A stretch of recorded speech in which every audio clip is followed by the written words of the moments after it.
All right, we are coming up on a little past 6, but I had to wait for the ads to finish. We are at 6 o'clock. So, let's settle in. Let's get comfortable. We've got a doozy of a night ahead of us as we're getting started with a brand new book in our unarchived reading series. Tonight, we're starting Fahrenheit 451. So, let's slide on over and get things started, shall we? Hello, welcome back, and welcome to the start of our new unarchived series. Well, the next entry in our unarchived series. Tonight we're reading Ray Bradbury's Fahrenheit 451. This is something that I, for some reason, thought it was much older than it was. I thought this was nearing the public domain, but really, no, this was written, I think, in the 50s. So we've got a bit of a wait. Quite a bit of a wait. This is another one that I read probably way too early in school. I think this was 7th or 8th grade that I had read it. And at the time, I mean, I won't say that I was too young for it, but it just didn't hit the same way. This is one that I've been eager to return to. This is the story. That's the story of just about everything that I've read in school already. They're much better books than I gave them credit for. There's something very different about having an assigned reading versus picking it up for yourself. And I'm interested to see how much more I enjoy this one coming back to it like this. And given the general vibe of everything, the message of this book in particular is that as books become less popular, as literacy drops, it becomes easier, and sometimes without effort, for the powers that be to manipulate the narrative. And this is uncomfortably close to what we see today. Literacy is dropping. People aren't reading as much. People can't read as much. It's not just an indictment against the younger generations, because it's across the board. Adults don't read. Men don't read. Kids can't read. And there's a stigma against reading, it seems, where it is not only, like, yes, it's always been an idea of, yes, you're reading, you're nerdy, okay, whatever. But that is getting pushed further and further and further as time goes on. And in the modern age, it's perhaps more than it's ever been. So, as always with these books, as we approach, I was weighing either. So there were 3 options on this one. That I figured as we got through horror and we're ready to jump into something new, but I didn't want to loop back into our fantasy and go that route just yet. So I had three options. I wanted to read either this. We could do Brave New World, or we could do 1984.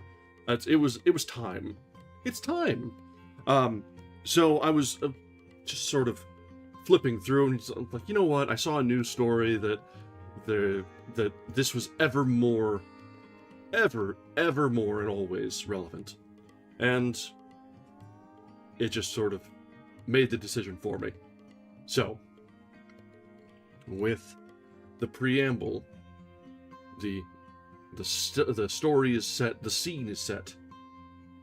Exactly, yeah, we've circled back to making fun of people for reading and liking science. The anti-intellectualism has been a pervasive threat to society as we know it for as long as we've had a society. It sort of comes in and out of vogue, and we're at a peak. It seems every 20 or 30 years it has peaks and troughs. And we're certainly at one of those peaks right now. And it seems that this peak may be higher than those that have come before, which it makes sense. It seems everything is done in extremes these days. So, at risk of feeling nihilistic, shall we say, pessimistic, let's just see how this story plays out. Because if I recall, this does at least have something of an uplifting message once you get through the dire straits. So let's shift over to our reading nook. Before we do so, I need to adjust the positioning of this. It will bother me. It's a little bit more centered. Alright, so let's shift over to our reading nook and see what this story has in store for us. I do want to show the title page for this one because it is a nice addition. Very understated, but very nice. The books that's showing up as a matchbook is fantastic image. Yeah, exactly. It's nothing too crazy. There's no flames. There's no nothing. But this puts the entire message across just right there. All right, now let's just jump ahead. Oh, what are you doing? I think that's a new thing that the reader has added in an update. The ability to zoom in, which is fantastic. I want to see the... You know what? We're going to go like this.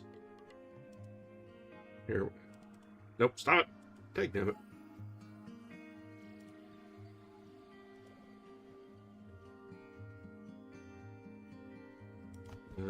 Alright. Here we are. Alright, so we are now starting the next in our series of unarchived readings. Fahrenheit 451 by Bradbury. Let's hope that this stays within the realm of fiction, shall we? Chapter 1. The Hearth and the Salamander. It was a pleasure to burn. It was a special pleasure to see things eaten, to see things blackened, changed. With the brass nozzle in his fists, with his great python spitting its venomous kerosene upon the world, the blood pounded in his head, and his hands were the hands of some amazing conductor, playing all the symphonies of blazing and burning, to bring down the tatters and charcoal ruins of history. With his symbolic helmet numbered 451 on his stolid head, and his eyes all orange flame with the thought of what came next, he flicked the igniter, and the house jumped up in a gorging fire that burned the evening sky red and yellow and black. He strode in a swarm of fireflies. He wanted, above all, like the old joke, to shove a marshmallow on a stick in the furnace, while the flapping pigeon-winged books died on the porch and lawn of the house, while the books went up in sparkling whirls and blew away on a wind turned dark with burning. Montag grinned the fierce grin of all men singed and driven back by flame. He knew that when he returned to the firehouse he might wink at himself, a minstrel man, burnt corked in the mirror. Later, going to sleep, he would feel the fiery smile still gripped by his face muscles in the dark. It never went away, that smile. It never went away, as long as he remembered. That's one hell of an introduction to a main character, huh? It's a pleasure to burn, or it was a pleasure to burn. That's a strong opening line.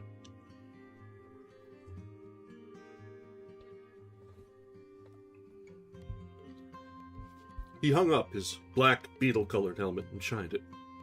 He hung his flame-proof jacket neatly. He showered luxuriously and then, whistling, hands in pockets, walked across the upper floor of the fire station and fell down the hole.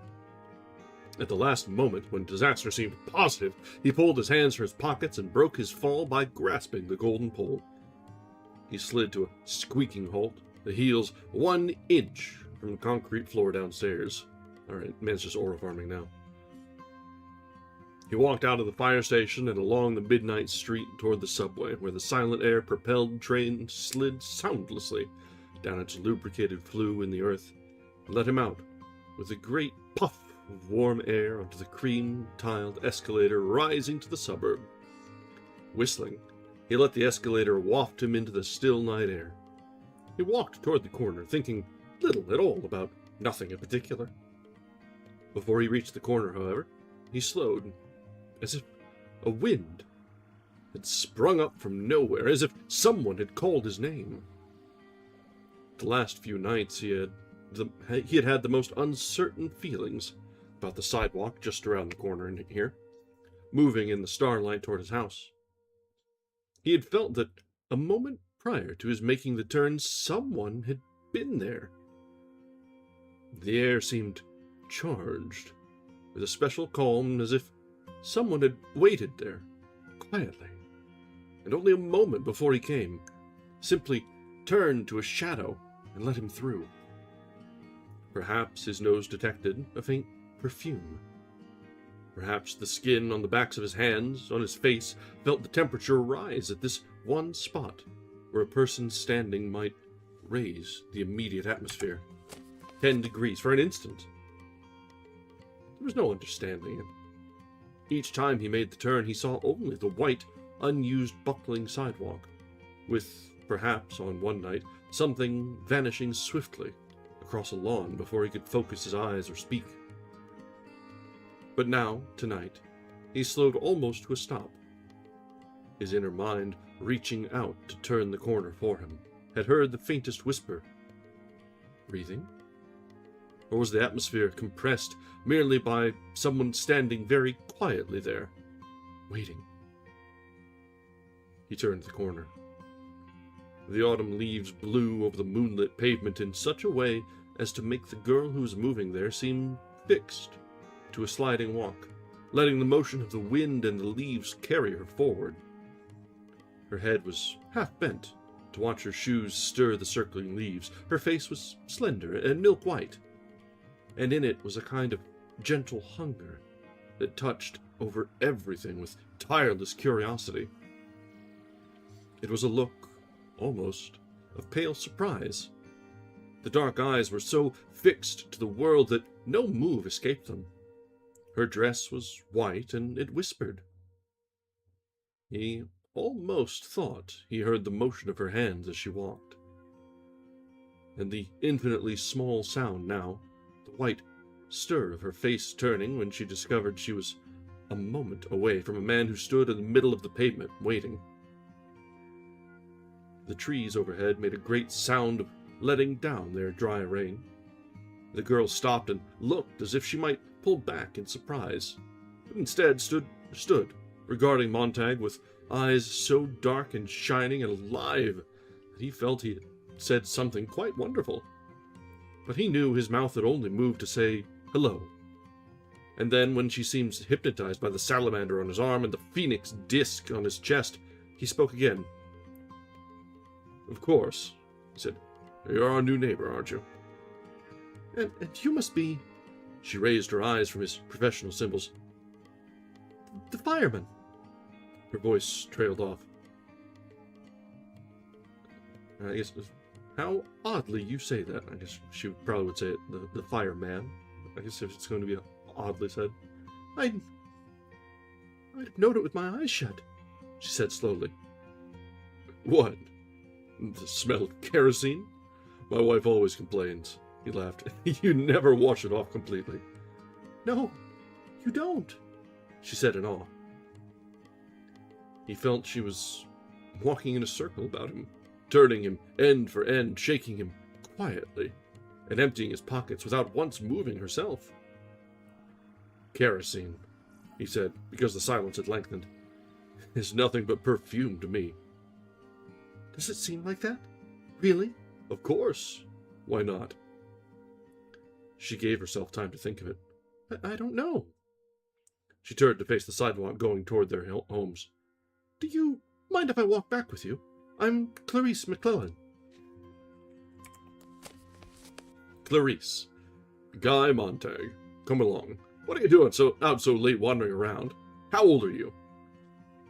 They walked in the warm, cool, blowing night on the silvered pavement, and there was the faintest breath of fresh apricots and strawberries in the air. And he looked around and realized this was quite impossible so late in the year. There was only the girl walking with him now, her face bright as snow in the moonlight, and he knew she was working his questions around, seeking the best answers she could possibly give. Well, she said, I'm 17 and I'm crazy. My uncle says the two always go together. When people ask your age, he said, always say 17 and insane. Isn't this a nice time of night to walk? I like to smell things and look at things, and sometimes stay up all night walking and watch the sun rise. They walked on again in silence, and finally she said thoughtfully, You know, I'm not afraid of you at all. He was surprised. Why should you be? So many people are afraid of firemen.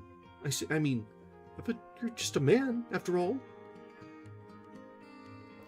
He saw himself in her eyes, suspended in two shining drops of bright water, himself dark and tiny in fine detail. The lines about his mouth, everything there, as if her eyes were two miraculous bits of violet, amber that night, that might capture and hold him intact. Her face turned to him now with fragile milk crystal, with a soft and constant light in it. It was not the hysterical light of electricity, but what? But the strangely comfortable and rare and gently flattering light of the candle. One time as a child, in a power failure, his mother had found and lit a last candle, and there had been a brief hour of rediscovery, of such illumination that space lost its vast dimensions and drew comfortably around them. And they, mother and son, alone, transformed, hoping that the power might not come on again too soon. There is something special about a power outage and lighting up some candles and just sitting and enjoying the natural but unnatural light. Yeah, I always keep a few candles on hand just to have some ambiance. Gotta watch it, the cats will get into no good, but generally they're pretty good about staying away from open flame. And then Clarice McClellan said, Do you mind if I ask how long you've worked at being a fireman? Since I was 20, 10 years ago. Do you ever read any of the books you burn? He laughed. That's against the law.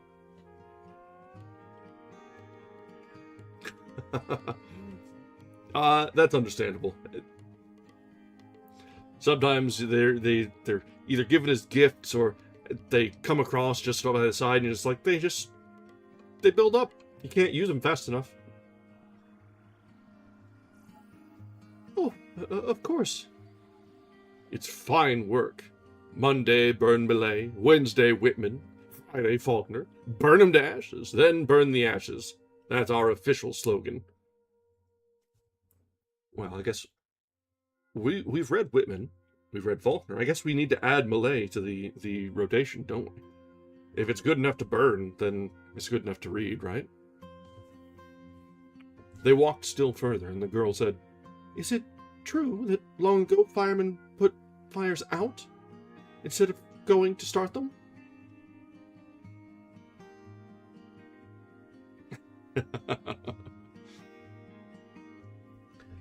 It's hard to find a use for D batteries these days. Like, it used to be that it seems like every child's toy took Ds. Now, maybe some flashlights, but almost everything these days either is internal cell or uses A or even AAA. occasionally a 9-volt.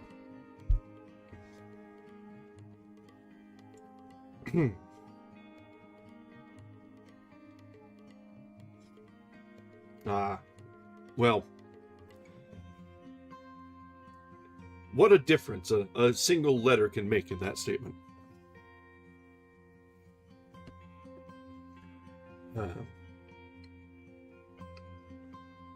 No, houses have always been fireproof. Take my word for it. That's the sort of sentence that you don't trust the autocorrect. Go back and reread it twice before you hit enter. Strange. I heard once that a long time ago houses used to burn by accident, and they needed firemen to stop the flames. He laughed. She glanced quickly over. Why are you laughing? I don't know. He started to laugh again and stopped. Why? You laugh when I haven't been funny, and you answer right off. You never stop to think what I've asked you. He stopped walking. You are an odd one, he said, looking at her. Haven't you any respect? I don't mean to be insulting. It's just I love to watch people too much, I guess. Well, doesn't this mean anything to you? He tapped the numbers 451, stitched on his char-colored sleeve. Yes, she whispered. She increased her pace. Have you ever watched the jet cars racing on the boulevards down that way? You're changing the subject. I sometimes think drivers don't know what grass is, or flowers, because they never see them slowly, she said. If you showed a driver a green blur, oh yes, he'd say, that's grass. A pink blur, that's a rose garden. White blurs are houses. Brown blurs are cows. My uncle drove slowly on a highway once. He drove 40 miles an hour and they jailed him for 2 days. Isn't that funny? And sad, too. You think too many things, said Montag uneasily. I rarely watch the parlor walls or go to races or fun parks, so I've lots of time for crazy thoughts, I guess. Have you seen the 200-foot-long billboards in the country beyond town? Did you know that once billboards were only 20 feet long? But cars started rushing by so quickly they had to stretch the advertising out so it would last. I didn't know that. Montag laughed abruptly. But I know something else you don't. There's dew on the grass in the morning. He suddenly couldn't remember if he'd known this or not, and it made him quite irritable. And if you look, she nodded at the sky, there's a man in the moon. He hadn't looked for a long time. They walked the rest of the way in silence, hers thoughtful, his a kind of clenching and uncomfortable silence in which he shot her accusing glances. When they reached her house, all its lights were blazing. What's going on? Montag had rarely seen that many house lights. Oh, just my mother and father and uncle sitting around, talking. It's like being a pedestrian, only rarer. My uncle was arrested another time. Did I tell you? For being a pedestrian. Oh, we're most peculiar. But what do you talk about? She laughed at this. Good night. She started up her walk. Then she seemed to remember something, and came back to look at him with wonder and curiosity. Are you happy? She said. Am I what? He cried. She was gone, running in the moonlight, her front door shut gently. This is it's a very interesting first chapter. The introduction of the characters, and already we're having a bit of unease. There's something wrong about the society, the things that they're taking for granted, the things that they're seeing and saying. It's just off.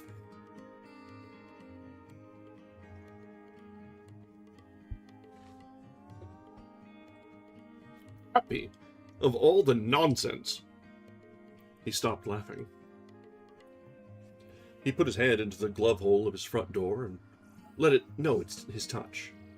The front door slid open. Of course I'm happy. What does she think? I'm not? He asked the quiet rooms. He stood looking up at the ventilator grill in the hall and suddenly remembered that something lay hidden behind the grill.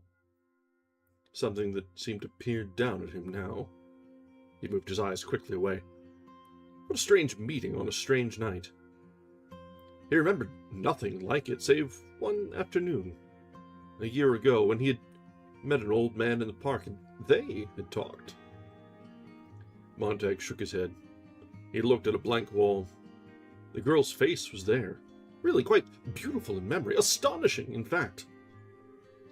She had a very thin face, like the dial of a small clock seen faintly in a dark room in the middle of a night, when you awaken to see the time and see the clock telling you the hour and the minute and the second. With a white silence and a glowing, all certainty and knowing what it has to tell of the night passing swiftly on toward further darkness, but moving also toward a new sun. What? Asked Montag of that other self, subconscious idiot that ran babbling at times, quite independent of will, habit, and conscience. He glanced back at the wall. How like a mirror, too, her face. Impossible. For how many people did you know that refracted your own light to you? People were more often. He searched for a simile, found one in his work, torches, blazing away until they whiffed out. How rarely did other people's faces take of you and throw back to you your own expressions, your own innermost trembling thought. What incredible power of identification the girl had. She was like the eager watcher of a marionette show, anticipating each flicker of an eyelid, each gesture of his hand, each flick of a finger the moment before it began. How long had they walked together? 3 minutes? 5? Yet how large that time seemed now. How immense a figure she was on the stage before him. What a shadow she threw on the wall with her slender body. He felt that if his eye itched, she might blink. And if the muscles of his jaws stretched imperceptibly, she would yawn before he would. Why? He thought, now that I think of it, she almost seemed to be waiting for me there, in the street. So damn late at night. He opened the bedroom door. It was like coming into the cold, marbled room of a mausoleum after the moon had set. Complete darkness. Not a hint of the silver world outside, the windows tightly shut, the chamber a tomb world, where no sound from the great city could penetrate. The room was not empty. He listened. The little mosquito-delicate dancing hum in the air. The electrical murmur of a hidden wasp snug in its special pink warm nest. The music was almost loud enough so he could follow the tune. He felt his smile slide away, melt, fold over and drown on itself like a tallow skin, like the stuff of a fantastic candle burning too long and now collapsing and now blown out. Darkness. He was not happy. He was not happy. He said the words to himself.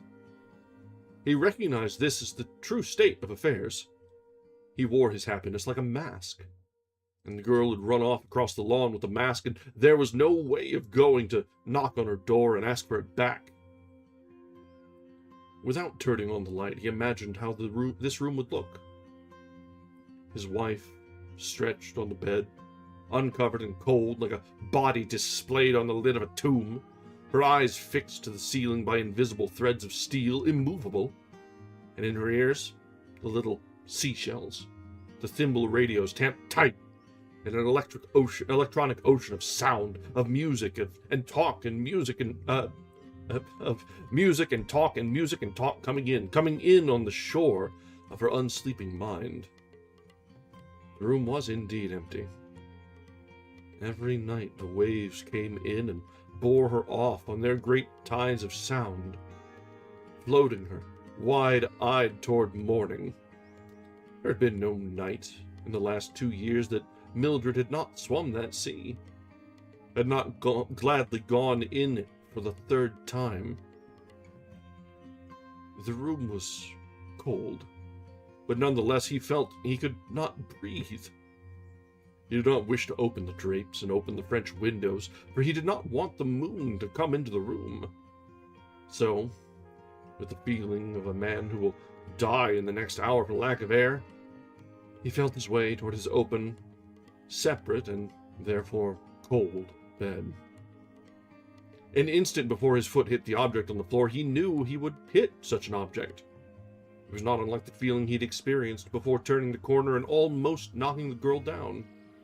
His foot, sending vibrations ahead, received back echoes of the small barrier across its path. Even as the foot swung, his foot kicked. The object gave a dull clink and slid off in darkness. He stood very straight and listened to the person on the dark bed in the completely featureless night. The breath coming out the nostrils was so faint, it stirred only the furthest fringes of life, a small leaf, a black feather, a single fiber of hair. He still did not want outside light. He pulled out his igniter. The salamander etched on its silver disc. He gave it a flick. 2 moonstones looked up at him in the light of his small handheld fire. 2 pale moonstones, buried in a creek of clear water over which the life of the world ran, not touching them. Mildred! Her face was like a snow-covered island, upon which rain might fall. But it felt no rain, over which clouds might pass their moving shadows, but she felt no shadow. There was only the singing of the thimble wasps in her tamped shut ears, and her eyes all glass, and breath going in and out, softly, faintly, in and out of her nostrils. And her not caring whether it came or went or came. The object he had sent tumbling with his foot now glinted under the edge of his own bed. A small crystal bottle of sleeping tablets, which earlier today had been filled with 30 capsules, and which now lay uncapped and empty in the light of the tiny flare. As he stood there, the sky over the house screamed. There was a tremendous ripping sound as if 2 giant hands had torn 10,000 miles of black linen down the seam. Montag was cut in half. He felt his chest chopped down and split apart, the jet bombers going over. 1, 2, 1, 2, 1, 2, 6 of them, 9 of them, 12 of them. One and one and one, and another and another and another did all the screaming for him. He opened his own mouth and let their shriek come down and out between his bared teeth. The house shook. The flare went out in his hand. The moonstones vanished. He felt his hand plunge toward the telephone. The jets were gone. He felt his lips move, brushing the mouthpiece of the phone. Emergency hospital. A terrible whisper. He felt that the stars had been pulverized by the sound of the black jets, and that in the morning the earth would be covered with their dust like a strange snow. That was his idiot thought as he stood shivering in the dark, and his lips let his lips go on moving and moving.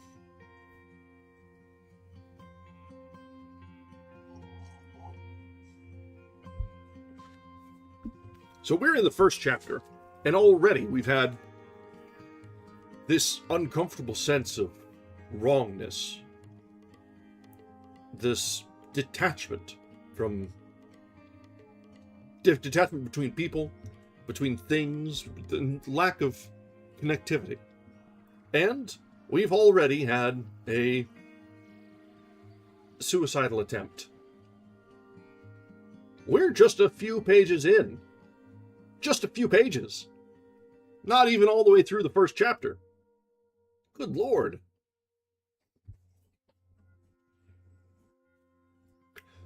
They had this machine.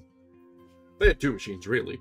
One of them slid down into your stomach like a black cobra, down an echoing well looking for all the old water, and the old time gathered there. It drank up the green matter that flowed to the top in a slow boil. Did it drink of the darkness? Did it suck out all the poisons accumulated with the years? It fed in silence, with an occasional sound of inner suffocation and blind searching. It had an eye. The impersonal operator of the machine could, by wearing a special optical helmet, gaze into the soul of the person whom he was pumping out. What did the eye see? He cannot say. He saw, but did not see what the eye saw. The entire operation was not unlike the digging of a trench in one's yard.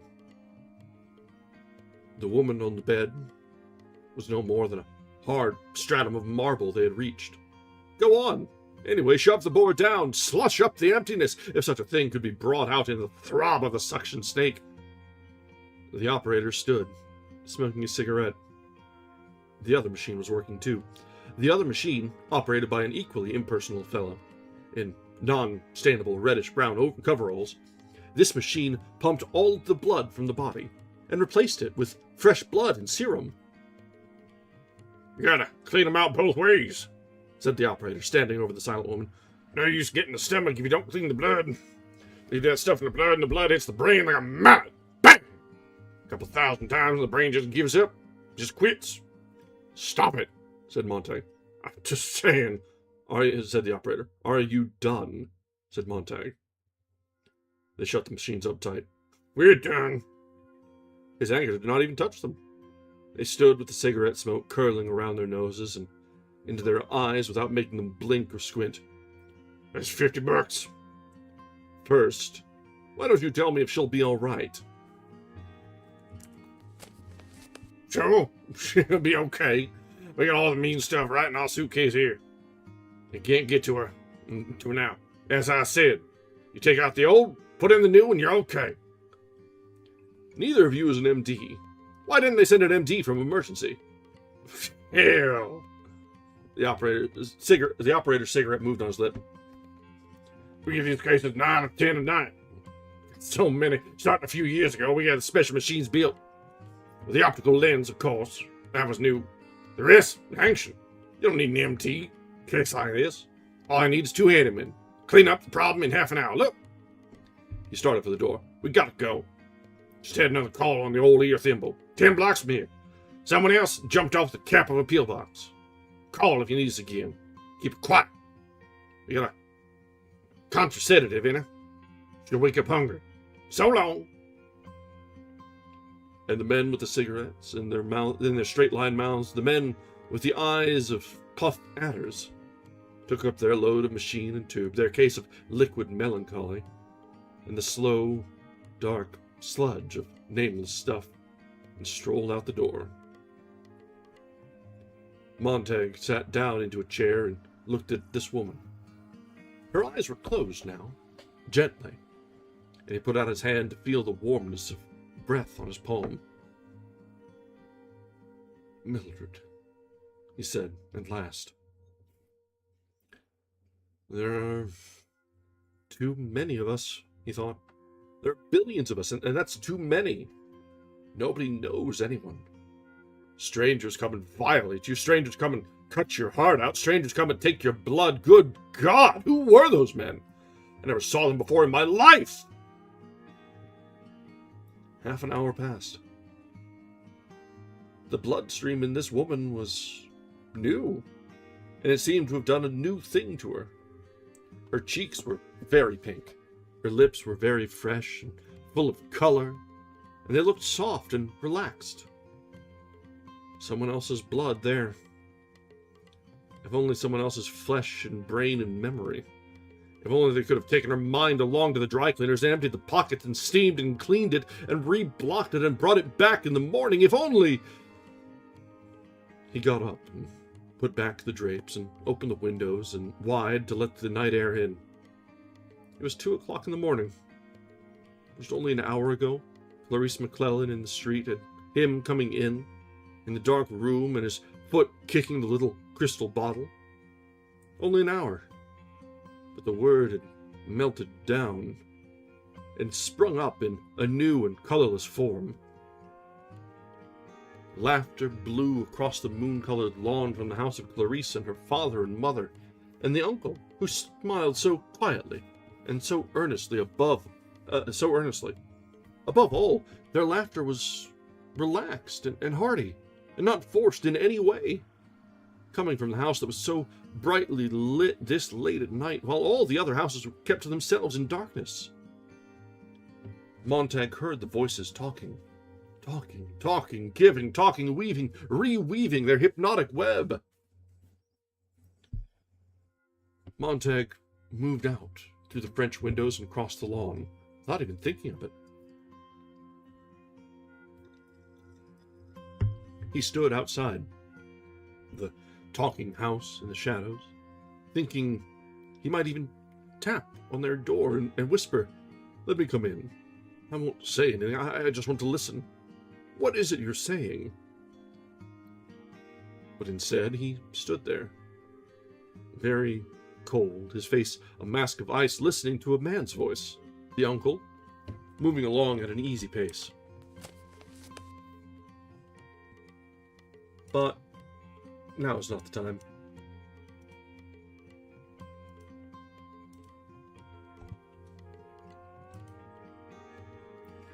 Well, after all, this is the age of the disposable tissue.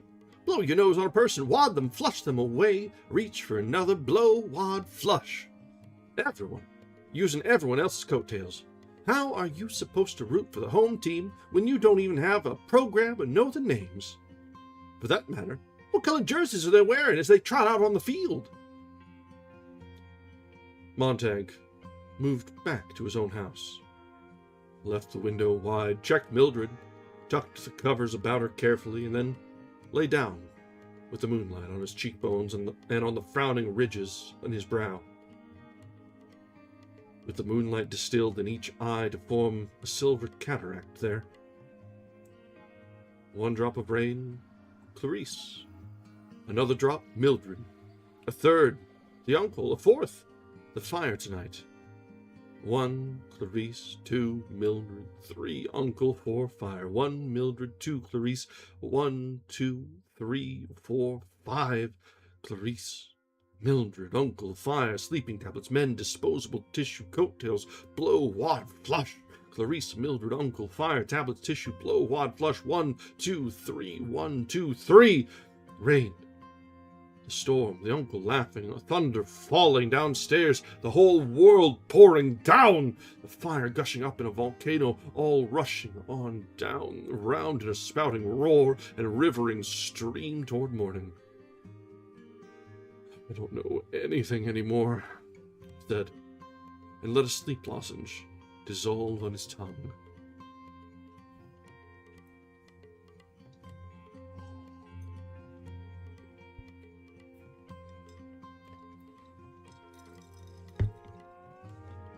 This is all a bit of a fugue, just going on and on and on. I'm sure we'll get more of it, but the seeming sense of unease, it's pervasive, it's everywhere. I'm liking this so far. At 9 in the morning, Mildred's bed was empty. Montag got up quickly, his heart pumping, and ran down the hall and stopped at the kitchen door. Toast popped out of the silver toaster, was seized by a spidery metal hand that drenched it with melted butter. Mildred watched the toast delivered to her plate. She had both ears plugged with electronic bees that were humming the hour away. She looked up suddenly, saw him, and nodded. "You all right?" he asked. She was an expert at lip reading from 10 years of apprenticeship at seashell ear thimbles. She nodded again. She set the toaster clicking away at another piece of bread. Montag sat down. His wife said, "I don't know why I should be so hungry." I'm hungry. "Last night," he began. "Didn't sleep well. Feel terrible." Said, "God, I'm hungry. I can't figure it." Last night, he said again. She watched his lips casually. What about last night? Don't you remember? What? Did we have a wild party or something? I feel like I have a hangover. God, I'm hungry. Who was here? A few people, he said. That's what I thought. She chewed her toast. Sore stomach. But I'm hungry as all get out. Hope I didn't do anything foolish at the party. No, he said quietly. The toaster spidered out a piece of buttered bread for him. He held it in his hand, feeling obligated. You don't look so hot yourself, said his wife. In the late afternoon, it rained. The entire world was dark gray. He stood in the hall of his house, putting on his badge with the orange salamander burning across it. He stood looking at the air conditioning vent in the hall for a long time.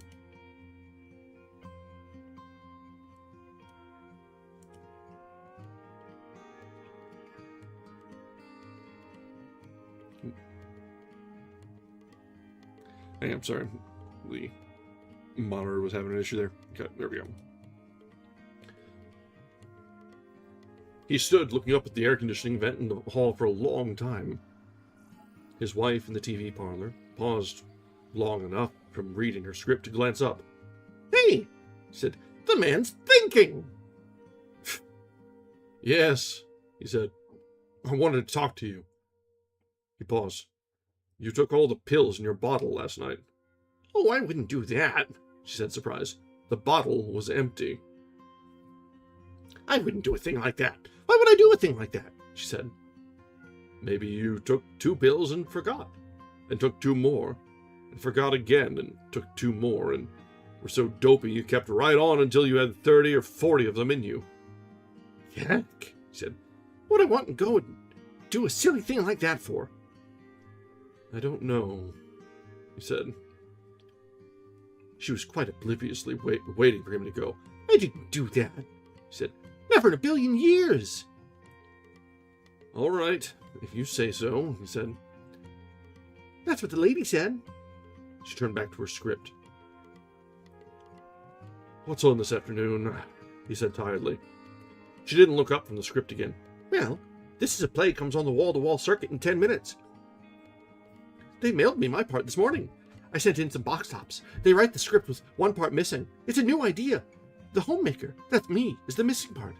When it comes time for the missing lines, they all look at me out of the 3 walls and I say the lines. Here, for instance, the man says, "What do you think of this whole idea, Helen?"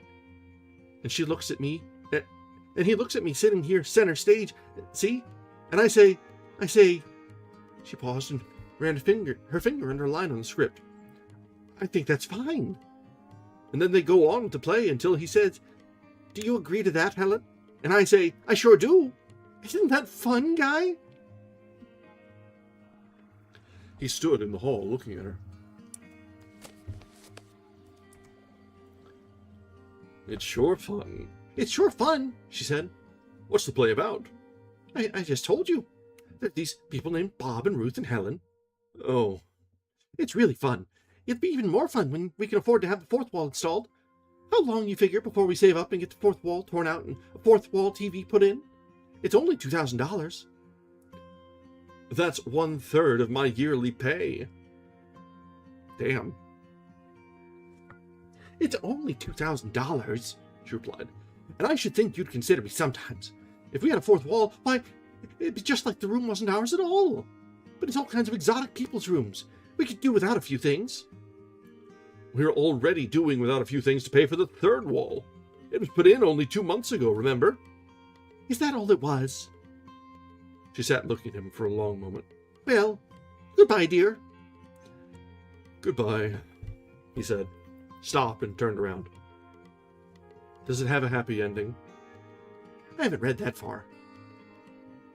He walked over, read the last page, nodded, folded the script, and handed it back to her. He walked out of the house and into the rain. That's an iconic line. Does it have a happy ending? And I haven't read that far. That's one of those quotes that comes up from time to time whenever you see this, and it's kind of poignant.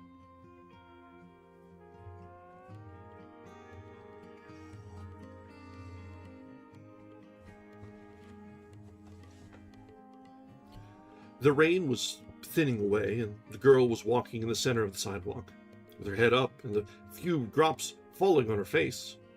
She smiled when she saw Montag. Hello. He said hello and then said, "What are you up to now?" I'm still crazy. The rain feels good. I love to walk in it. "I don't think I'd like that," he said. You might if you tried. "I never have." She licked her lips. The rain even tastes good. "What do you do? Go around trying everything once?" he asked. Sometimes twice. She looked at something in her hand. "What have you got there?" he said. I guess it's the last of the dandelions this year. I didn't think I'd find one on the lawn this late. Have you ever heard of rubbing it under your chin? Look!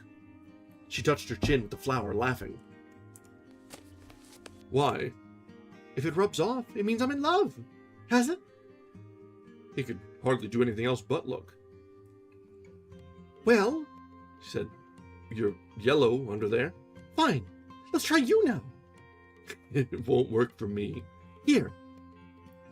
Before he could move, she had put the dandelion under his chin. He drew back and she laughed. Hold still. She peered under his chin and frowned. "Well?" he said. What a shame. She said, you're not in love with anyone. "Yes, I am. It doesn't show. I am very much in love." He tried to conjure up a face to fit the words, but there was no face. "I am." Oh, please don't look that way. "It's that dandelion," he said. "You've used it all up on yourself. That's why it won't work for me." Of course. That must be it. Oh, now I've upset you. I can see I have. I'm sorry. Really, I am. She touched his elbow. No, he said quickly. "I'm all right." I've got to be going. So, say you forgive me. I don't want you to be angry with me. "I'm not angry. Upset, yes." I've got to go see my psychiatrist now. They make me go. I make up things to say. I don't know what he thinks of me. He says I'm a regular onion. I keep him busy peeling away the layers. "I'm inclined to believe you need the psychiatrist," said Montag. You don't mean that. He took a breath and let it out at last, and at last said, "No, I don't mean that." The psychiatrist wants to know why I go out and hike around in the forest and watch the birds and collect butterflies. I'll show you my collection someday. "Good." They want to know what I do with all my time. I tell them that sometimes I just sit and think, but I won't tell them that. I got them running, and sometimes I tell them I like to put my head back. Like this, and let the rain fall in my mouth. It tastes just like wine. Have you ever tried it? "No, You have forgiven me, haven't you? Yes." He thought about it. "Yes, I have. God knows why. You're peculiar, you're aggravating, yet you're easy to forgive. You say you're 17? Well, next month. How odd. How strange. And my wife 30, and yet you seem so much older at times. I can't get over it." You're peculiar yourself, Mr. Montag. Sometimes I even forget you're a fireman. Now, may I make you angry again? "Go ahead." How did it start? How did you get into it? How did you pick your work, and how did you happen to think to take the job you have? You're not like the others. I've seen a few. I know. When I talk, you look at me. When I said something about the moon, you looked at the moon last night. The others would never do that. The others would walk off and leave me talking, or threaten me. No one has time anymore for anyone else. You're one of the few who put up with me. That's why I think it's so strange you're a fireman. It just doesn't seem right for you somehow. He felt his body divide itself into a hotness and a coldness, a softness and a hardness, a trembling and a not trembling, the two halves grinding one upon the other. "You'd better run on to your appointment," he said. And she ran off and left him, standing there in the rain. Only after a long time did he move. And then, very slowly, as he walked, he tilted his head back in the rain, and for just a few moments, and opened his mouth. All right, we've got ads kicking up in it would be about 2 minutes, so let's go ahead and take a chance right here Well, let's put it here. Let's get rid of that highlight. Stop it. All right, we'll be back in just a little bit. We'll let the ads run, and we'll return. This has got exceptionally long chapters, but it's got convenient page breaks like this. So, we'll be back in just a couple minutes, where we'll continue with Ray Bradbury's Fahrenheit 451.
All right, we are back.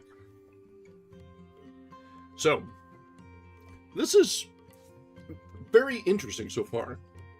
It's deeply uncomfortable. It's making you think that something is broken with these characters, the world they live in. We haven't really seen much yet. There's been hintings, there's been suggestions. The TV at the wall, the programs, the interactivity, the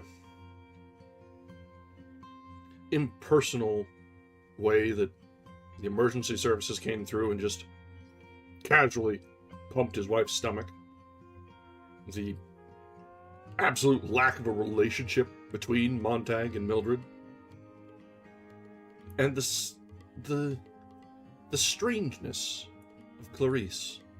Just something about her, according to Montag, seems off, but to us, is that she's probably the most normal of any character we've seen so far.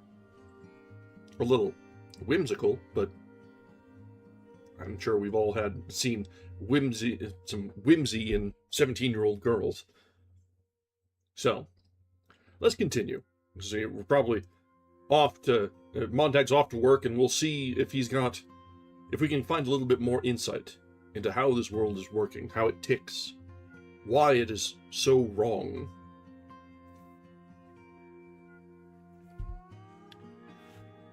The mechanical hound slept, but did not sleep.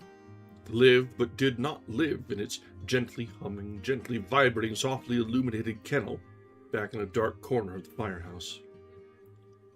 The dim light of 1 in the morning, the moonlight from the open sky framed through the great window touched here and there on the brass and copper and the steel of the faintly trembling beast. Light flickered on bits of ruby glass and on sensitive capillary hairs on the nylon-brushed nostrils of the creature that quivered gently. Gently. Its 8 legs spidered under it on rubber-padded paws. Montag slid down the brass pole. He went out to look at the city, and the clouds had cleared away completely. He lit a cigarette and came back to bend down and look at the hound. It was like a great bee come home from some field where the honey is full of poison wildness, of insanity and nightmare, its body crammed with that over-rich nectar, and now it was sleeping the evil out of itself. "Hello," whispered Montag, fascinated as always with the dead beast. The living beast.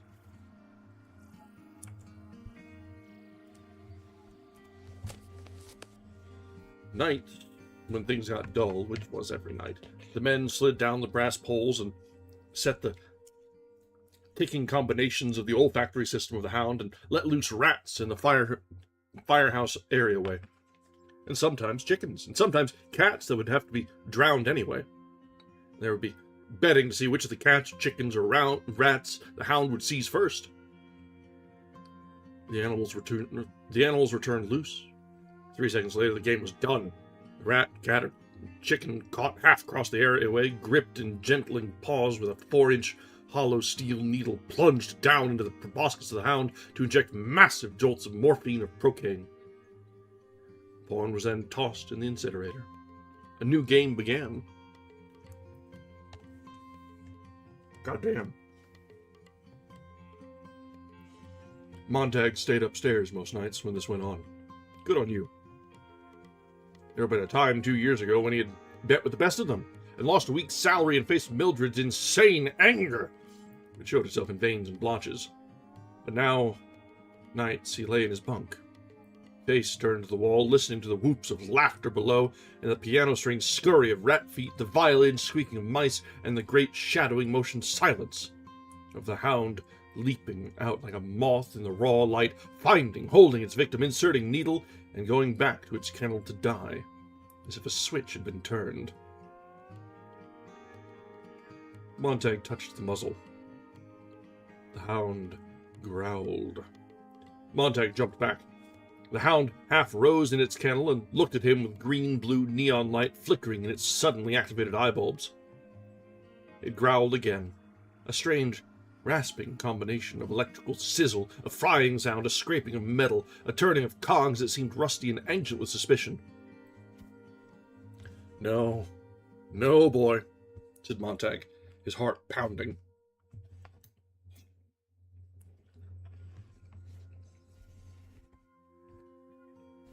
He saw the silver needle extend upon the air an inch. Pull back, extend, pull back. The growl simmered in the beast, and it looked at him. Montag backed up. The hound took a step from its kennel. Montag grabbed the brass pole with one hand. The pole, reacting, slid upward and took him through the ceiling quietly. He stepped off in the half-lit deck of the upper level. He was trembling, and his face was green-white.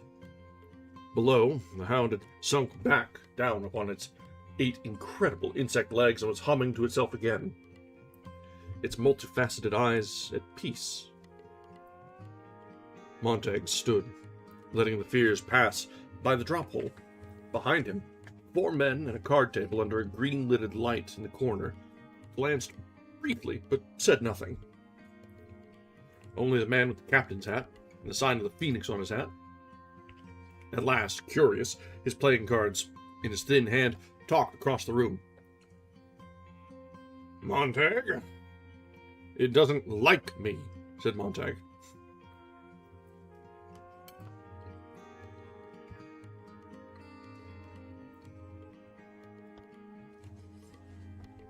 What? The hound? The captain studied his cards. Come off it. It don't like or dislike. It just functions. It's like a lesson in ballistics. It has a trajectory we decide on for it. It follows through. It targets itself, homes itself, and cuts off. It's only copper wires, storage batteries, and electricity. Montag swallowed. Its calculator can be set to any combination. So many amino acids, so much sulfur, so much butterfat and alkaline. Right? All of that. All of those chemical balances and percentages on all of us here in the house are recorded in the master file downstairs. It would be easy for someone to set up partial combination on the hound's memory, a touch of amino acids, perhaps. That would account for what the animal did just now. Reacted toward me, Yeah. said the captain, irritated but not completely angry, just enough memory set up in it by someone so it growled when I touched it. What would do a thing like that? Asked the captain. You haven't any enemies here, Guy? None that I know of. We'll have the hound checked by my technicians tomorrow. This isn't the first time it's threatened me, said Montag. Last month it happened twice. We'll fix it up. Don't worry. But Montag did not move, and only stood thinking of the ventilator grill in the hall at home, and what lay hidden behind the grill. If someone here in the firehouse knew about the ventilator, then mightn't they tell the hound? The captain came over to the drop hole and gave Montag a questioning glance. I was just figuring, said Montag. What does the hound think about down there at nights? Is it coming alive on us, really? It makes me cold. It doesn't think anything we don't want it to think.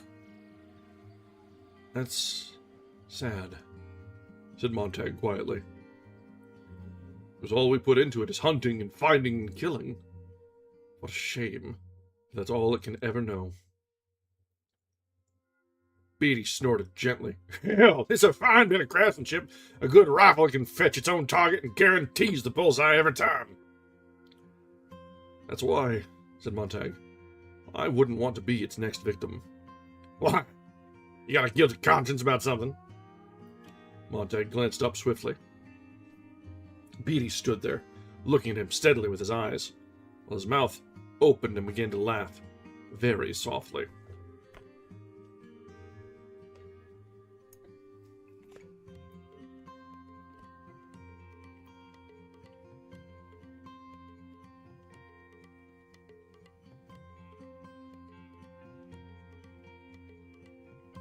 One, 2, 3, 4, 5, 6, 7 days, and as many times he came out of the house and Clarice was there somewhere in the world.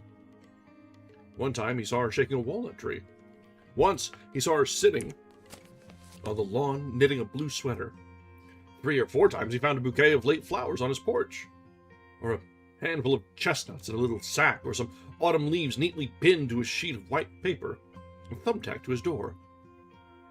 Every day, Clarice walked him to the corner. One day it was raining, and the next it was clear. The day after that, the wind blew strong, and the day after that it was mild and calm. And the day after that, calm day, was a day like the furnace of summer, and Clarice with her face all sunburnt by late afternoon.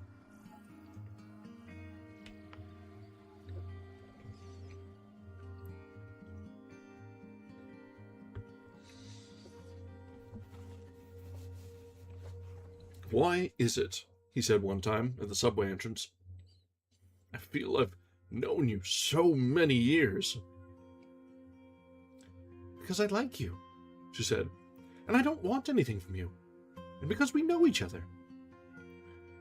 You make me feel very old and very much like a father. Now you explain, she said.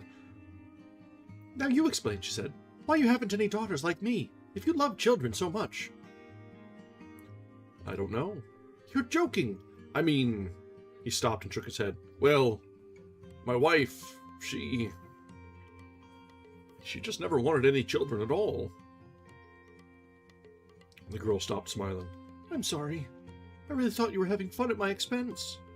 I'm a fool. No, he said. It was a good question. It's been a long time since anyone cared enough to ask. A good question.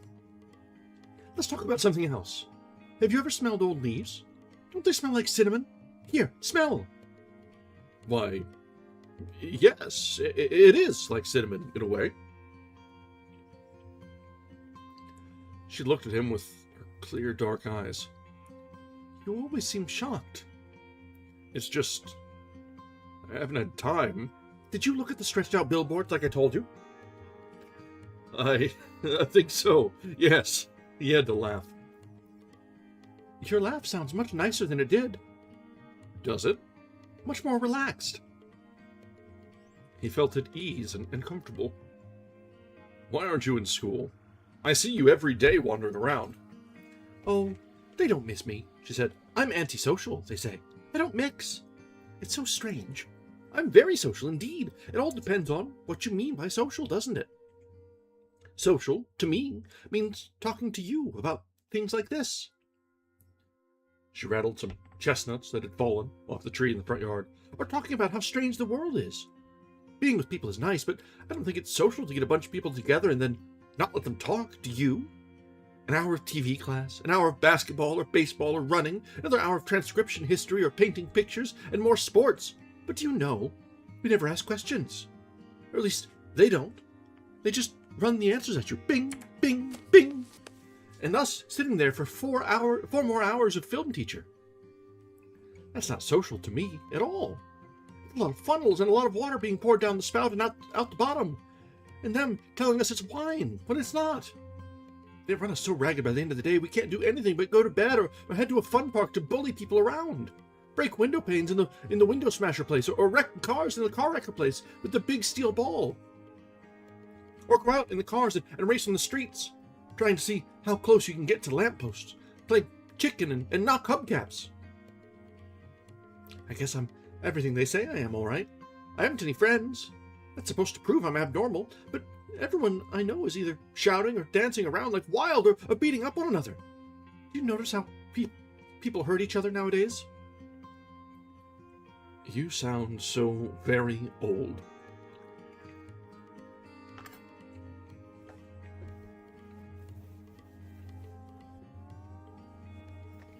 Sometimes I'm ancient. I'm afraid of children my own age. They kill each other. Did it always used to be that way? My uncle says no. 6 of my friends have been shot in the last year alone. 10 of them died in car wrecks. I'm afraid of them. And they don't like me because I'm afraid. My uncle says his grandfather remembered when children didn't kill each other. But that was a long time ago, when they had things different. They believed in responsibility, my uncle says. Do you know, I'm responsible. I was spanked when I needed it years ago, and I do all the shopping and house cleaning by hand. But most of all, she said, I like to watch people.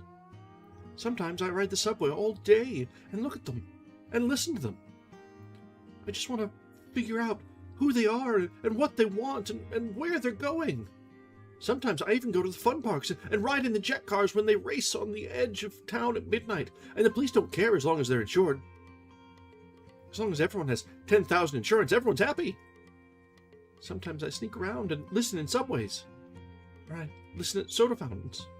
And do you know what? What? People don't talk about anything. Oh, they must. No, not anything.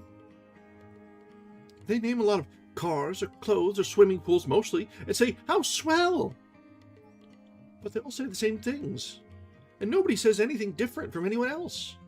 And most of the time in the cafes, they have the joke boxes on, and the same jokes most of the time, or the musical wall lit, and the colored patterns running up and down, but it's only color and all abstract. And at the museums, have you ever been? All abstract. That's all there is now. My uncle says it was different once. A long time back, sometimes pictures said things or even showed people. Your uncle said. Your uncle must be a remarkable man. He is. He certainly is. Well, I gotta be going. Goodbye, Mr. Montag. Goodbye. Goodbye.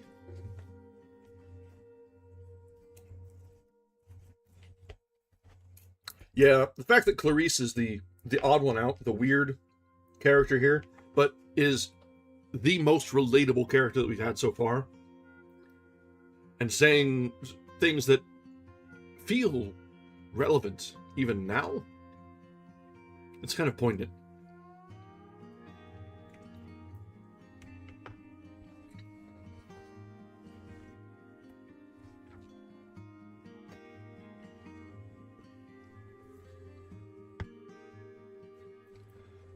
One, 2, 3, 4, 5, 6, 7 days. Firehouse. Montag, you're shitting that pole like a bird of a tree. Third day. Montag, she came in the back door this time. How'd bother you? No. Fourth day. Montag, funny thing. Heard tell this morning, fireman in Seattle purposely set a mechanical hand to his own chemical complex and let it loose. What kind of suicide would you call that?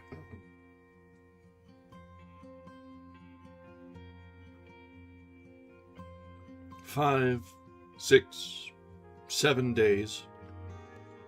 And then Clarice was gone. He didn't know what there was about the afternoon, but it was not seeing her somewhere in the world.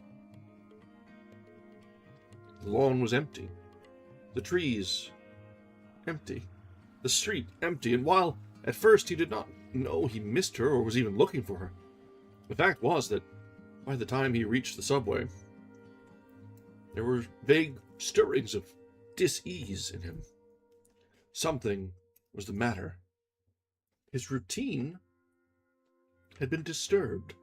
A simple routine, true, established in a short few days, and yet he almost turned back to make the walk again, to give her time to appear. He was certain if he tried the same route, everything would work out fine. It was late, and the arrival of his train put a stop to his plan.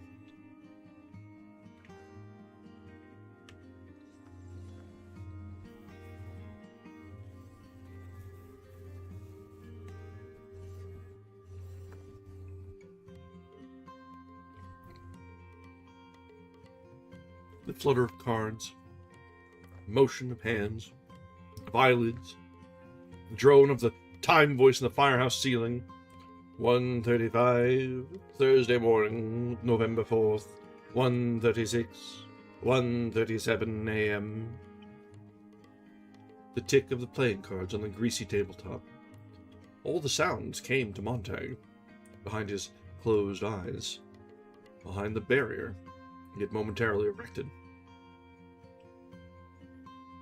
He could feel the firehouse full of glitter and shine and silence of brass colors, the colors of coins, of gold and silver.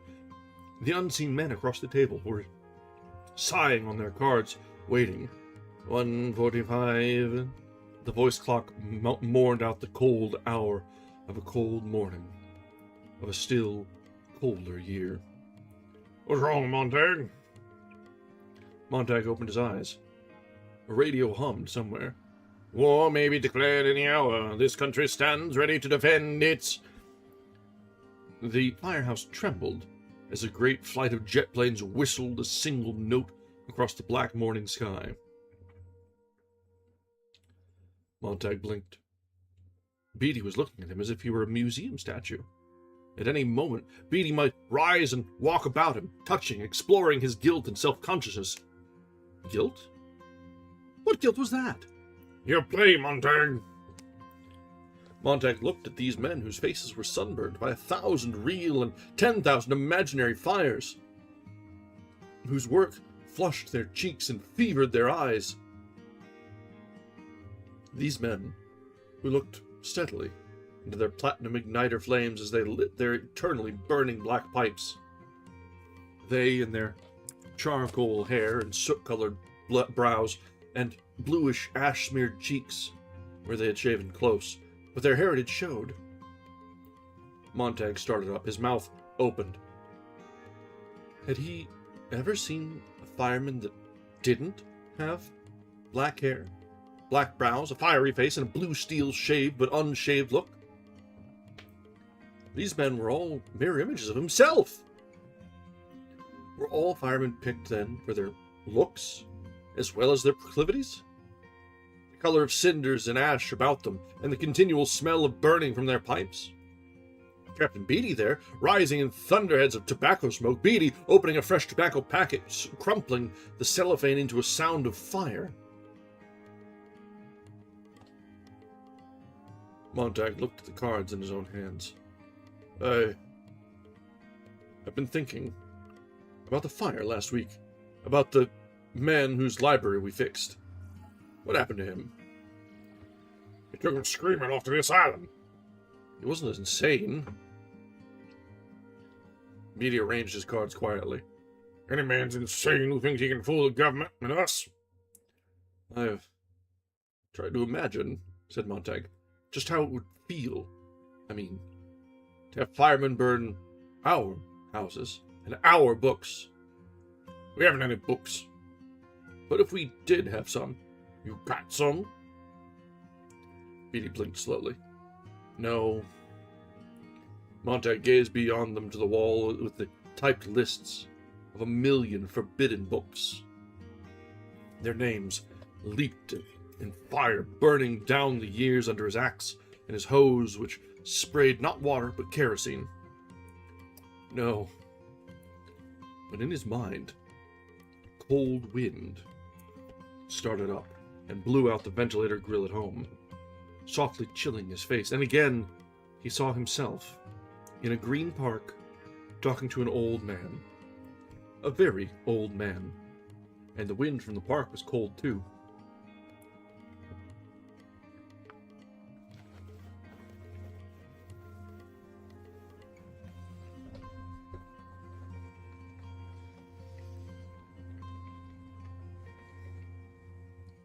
Montag hesitated. What? Was it always like this? The firehouse, or work? I mean, well, once upon a time... Once upon a time? Beatty said. What kind of talk is that? Fool, thought Montag to himself. You'll give it away. At the last fire, book of fairy tales, he glanced at a single line. I mean, he said, in the old days, before homes were completely fireproofed. Suddenly, it seemed a much younger voice was speaking for him. He opened his mouth, and it was Clarice McClellan saying, didn't firemen prevent fires, rather than stoke them up and get them going? That's rich! Stoneman and Black drew forth their rulebooks, which also contained brief histories of the firemen of America, and laid them out, where Montag, though long familiar with them, might read. Established 1790, to burn English-influenced books in the colonies. First fireman, Benjamin Franklin. Rule 1. Answer the alarm quickly. 2. Start the fire swiftly. 3. Burn everything. 4. Report back to firehouse immediately. 5. Stand alert for other alarms. Everyone watched Montag. He did not move. The alarm sounded. The bell in the ceiling kicked itself 200 times. Suddenly there were 4 empty chairs. The cards fell in a flurry of snow. The brass pole shivered. The men were gone. Montag sat in his chair. Below, the orange dragon coughed to life. Montag slid down the pole like a man in a dream. The mechanical hound leapt up in its kennel, its eyes all green flame. "Montag, you forgot your helmet!" He seized her off the wall behind him, ran, leapt, and they were off. The night wind hammering about their siren scream and their mighty metal thunder.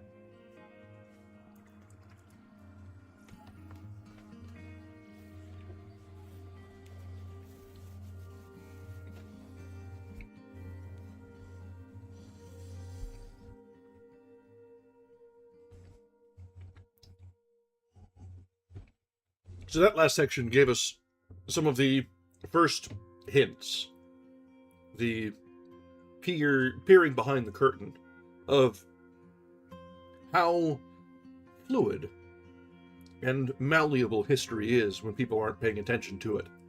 How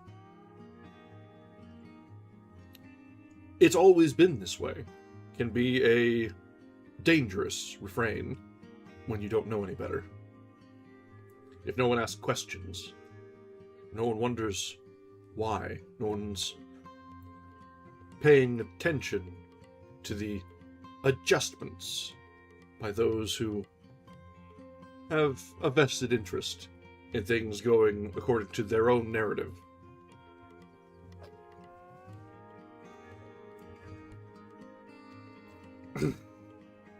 It was a flaking 3-story house in the ancient part of the city. A century old, if it was a day.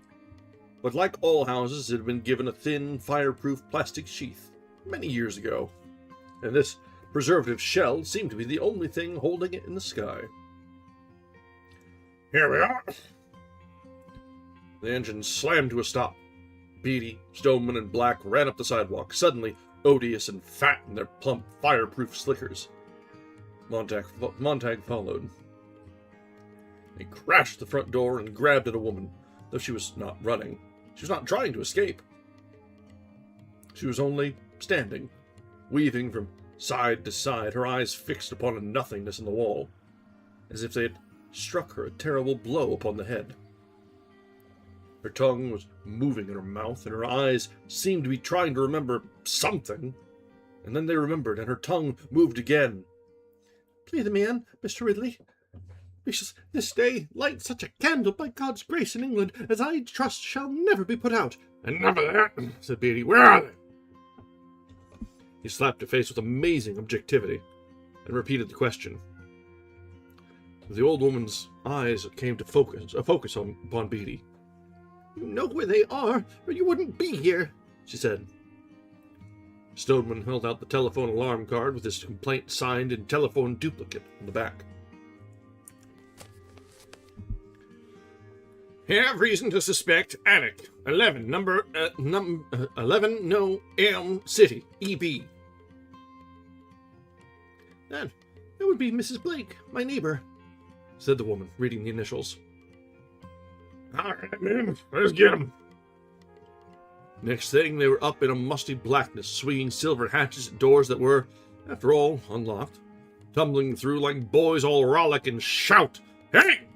Fountain of Books sprang down upon Montag as he climbed shuddering up the sheer stairwell. How inconvenient. Always before it had been like snuffing a candle. The police went first and adhesive taped the victim's mouth and bandaged him off into their glittering beetle cars, so when you arrived you found an empty house. You weren't hurting anyone. You were hurting only things. And since things couldn't really be hurt, since things felt nothing, things don't scream or whimper as this woman might begin to scream and cry out, there was nothing to tease your conscience later. You were simply cleaning up. Janitorial work, essentially. Everything to its proper place. Quick with the kerosene. Who's got a match? But now, tonight, someone had slipped. This woman was spoiling the ritual. The men were making too much noise, laughing, joking, to cover her terrible, accusing silence below. She made the empty rooms roar with accusation and shake down a fine dust of guilt. that was sucked into their nostrils as they plunged about. It was neither cricket nor correct. Montag felt an immense irritation. She shouldn't be here, on top of everything.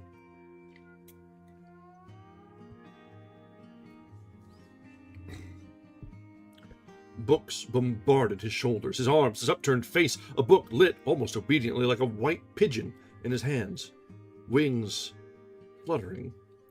In the dim, wavering light, a page hung open, and it was like a snowy feather. The words delicately painted thereon. In all the rush and fervor, Montag had only an instant to read a line, but it blazed in his mind for the next minute, as if stamped there with fiery steel. Time has fallen asleep in the afternoon sunshine. He dropped the book. Immediately another fell into his arms. Montag, up here! Montag's hand closed like a mouth, crushed the book with wild devotion, with an insanity of mindlessness to his chest. The men were hurling shovelfuls of magazines into the dusty air. They fell like slaughtered birds, and the woman stood below, like a small girl among the bodies. Montag had done nothing. His hand had done it all. His hand, with a brain of its own, with a conscience and a curiosity in each trembling finger, had turned thief. Now, it plunged the book back under his arm, pressed it tightly to sweating armpit, rushed out empty with a magician's flourish. "Look here! Innocent! Look!" He gazed, shaken at that white hand. He held it way out as if it were he were far-sighted. He held it close, as if he were blind. Montag! He jerked about. Don't stand there, idiot! The books lay like great mounds of fishes left to dry. The men danced and slipped and fell over them. Titles glittered, their golden eyes falling, gone. Kerosene! They pumped the cold fluid from the numeral 451 tanks, strapped to their shoulders. They coated each book. They pumped rooms full of it. They hurried downstairs, Montag staggering after them in the kerosene fumes. "Come on, woman!" The woman knelt among the books, touching the drenched leather and cardboard, reading the gilt titles with her fingers while her eyes accused Montag. "You can't ever have my books," she said. "You know the law," said Beatty. "Where's your common sense? None of those books agree with each other. You've been locked up here for years with a regular damn Tower of Babel. Snap out of it! People in those books never lived. Come on now." She shook her head. "The whole house is going up," said Beatty. The men walked clumsily to the door. They glanced back at Montag, who stood near the woman. "You're not leaving her here," he protested. "She won't come." "Force her, then!"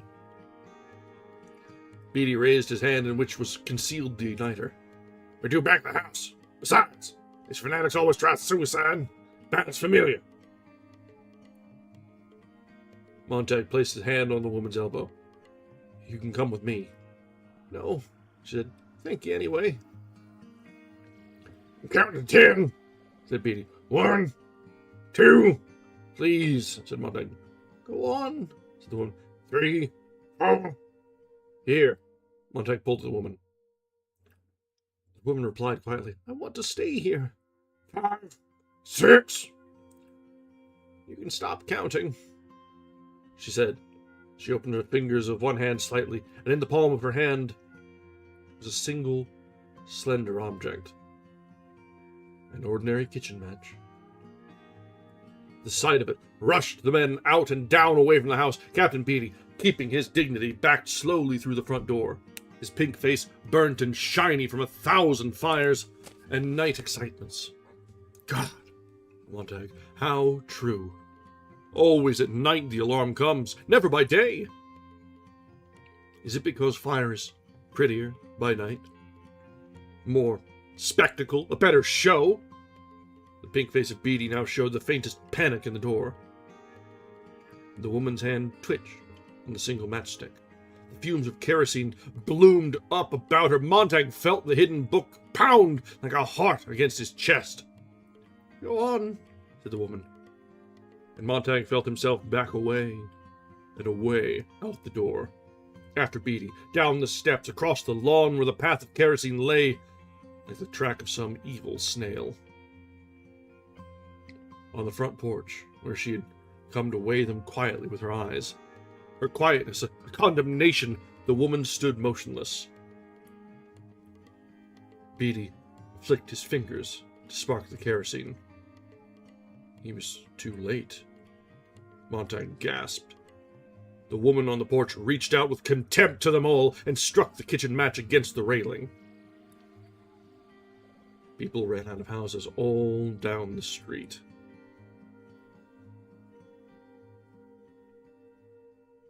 They said nothing on their way back to the firehouse. Nobody looked at anyone else. Montag sat in the front seat with Beatty and Black. They did not even smoke their pipes. They sat there, looking out the front of the great salamander as they turned a corner and went silently on. "Master Ridley," said Montag at last. What? Said Beatty. "She said, Master Ridley. She said some crazy thing when we came in the door.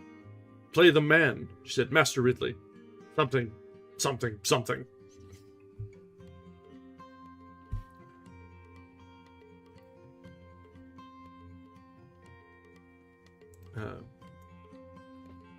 We shall this day light such a candle, by God's grace in England, as I trust shall never be put out," said Beatty.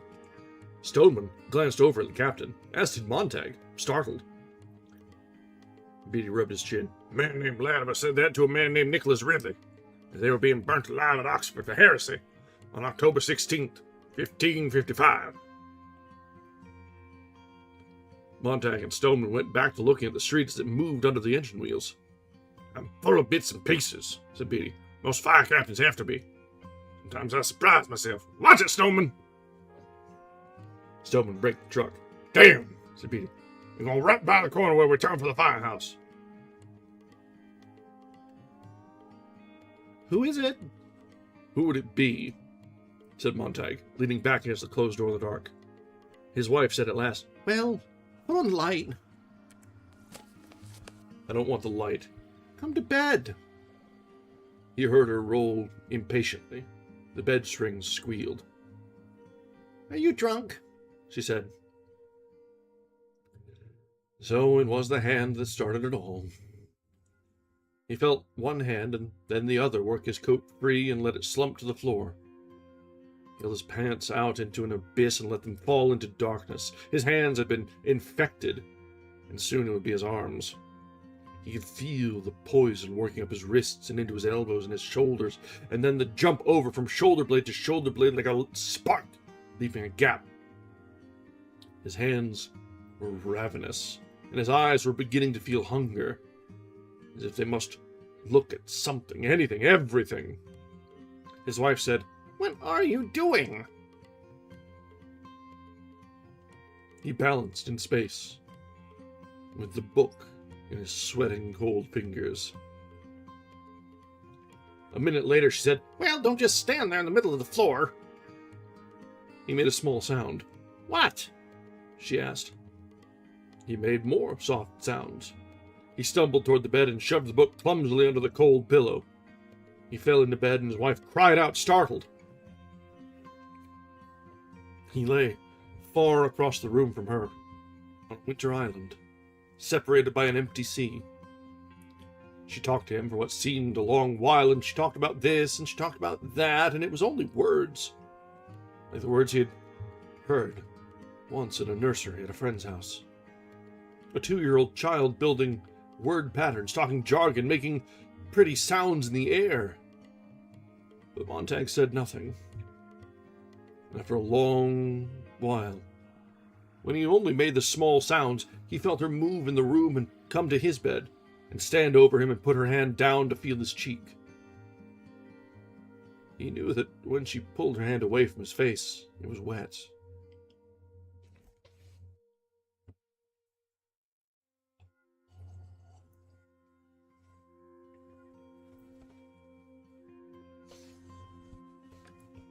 Late in the night, he looked over at Mildred.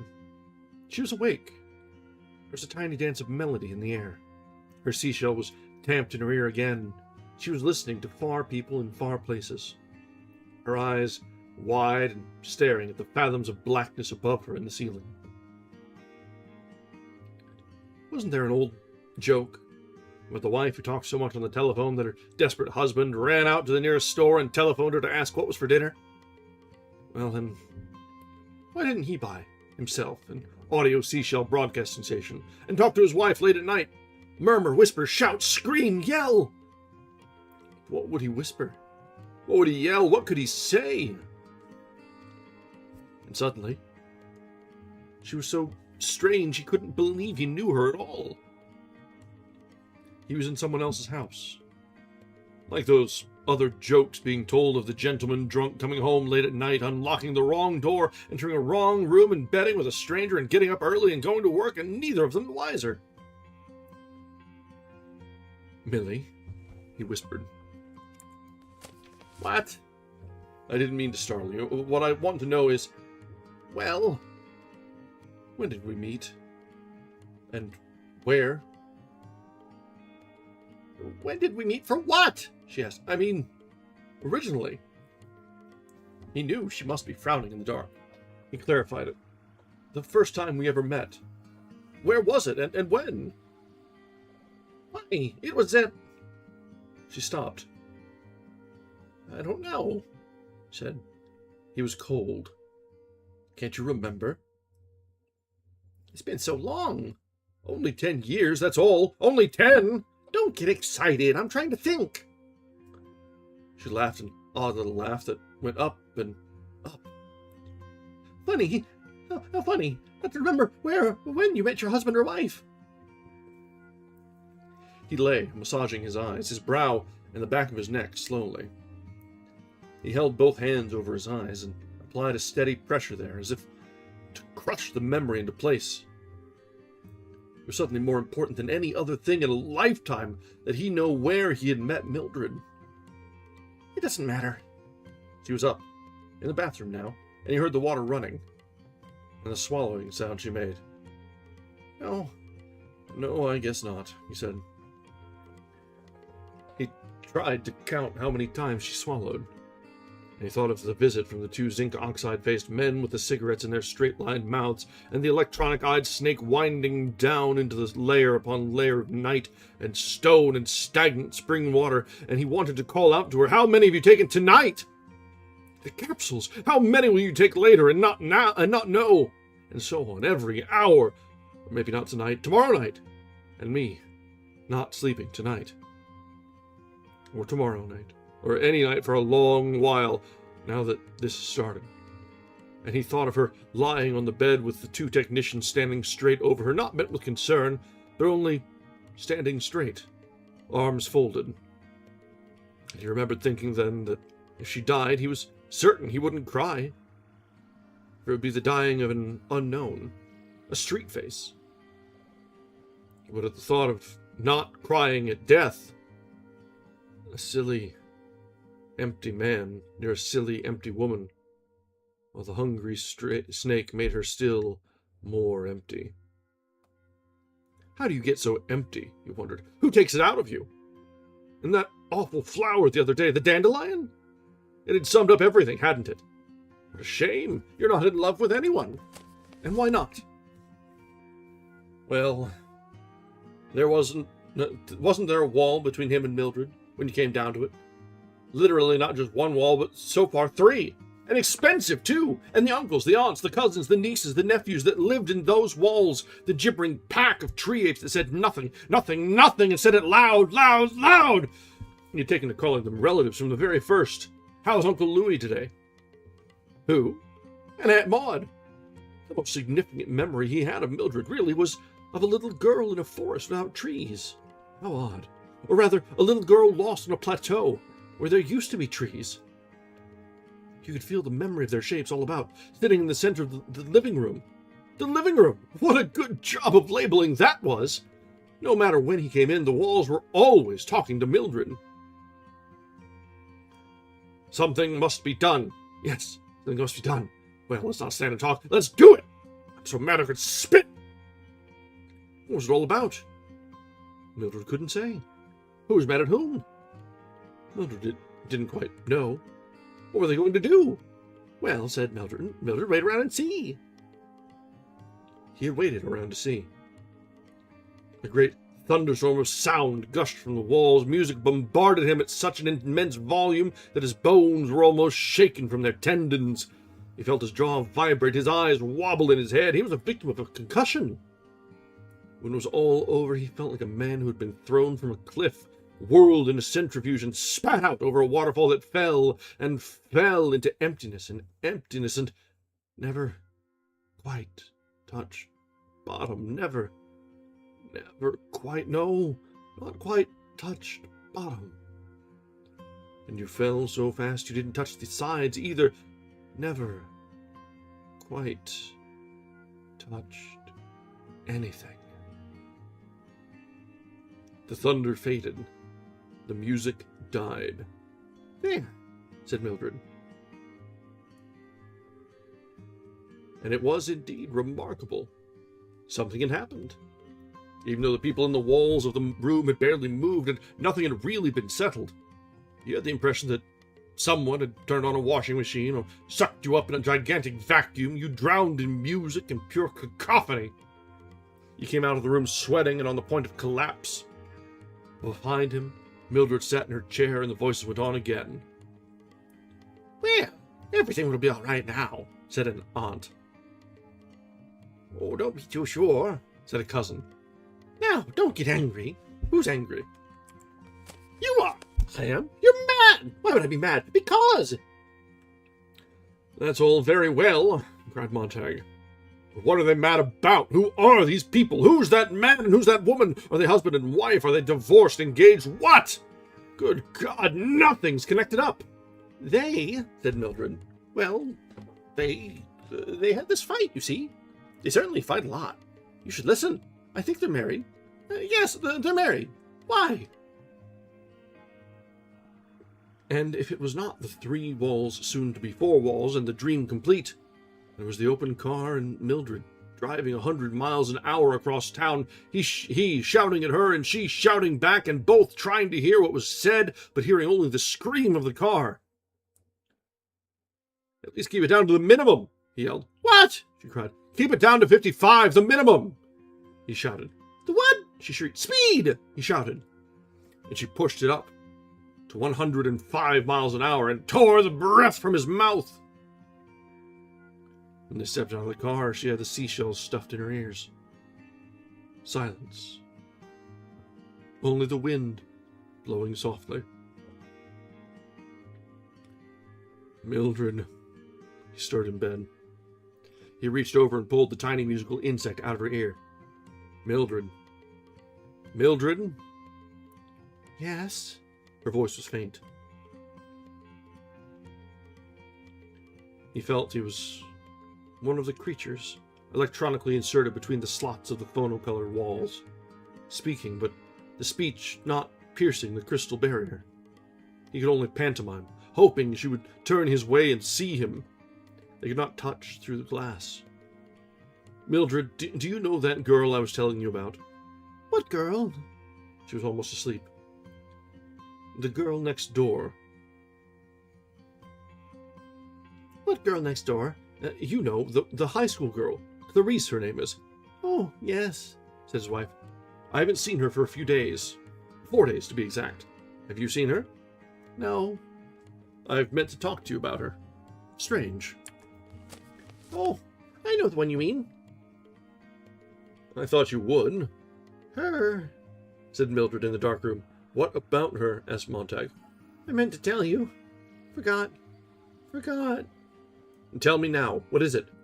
I think she's gone. Gone? Whole family moved out somewhere. But she's gone for good.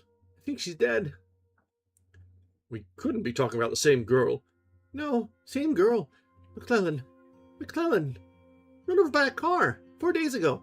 I'm not sure, but I think she's dead. The family moved out anyway. I don't know. I think she's dead. You're not sure of it? No, not sure.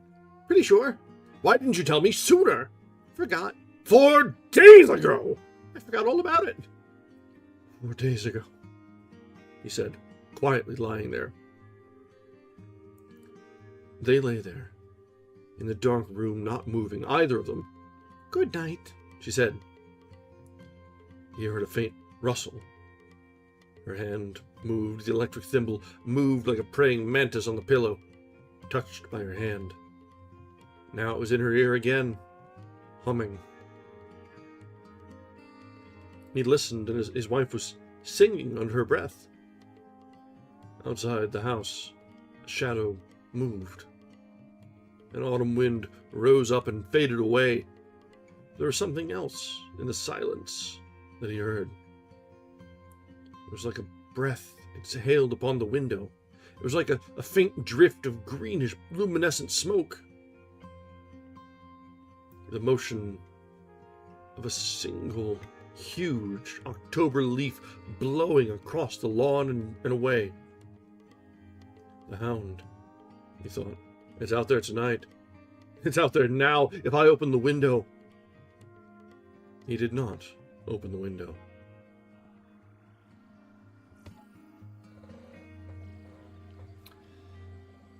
Well, we're edging closer and closer to a psychotic break, it seems, between everything going on. The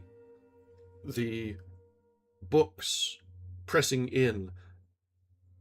Montag gradually becoming more and more and more aware that everything is just wrong.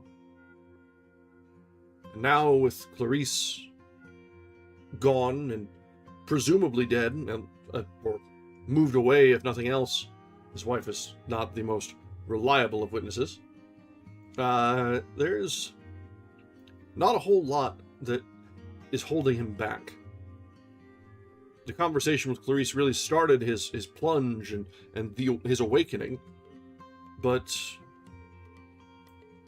how much is he really anchored?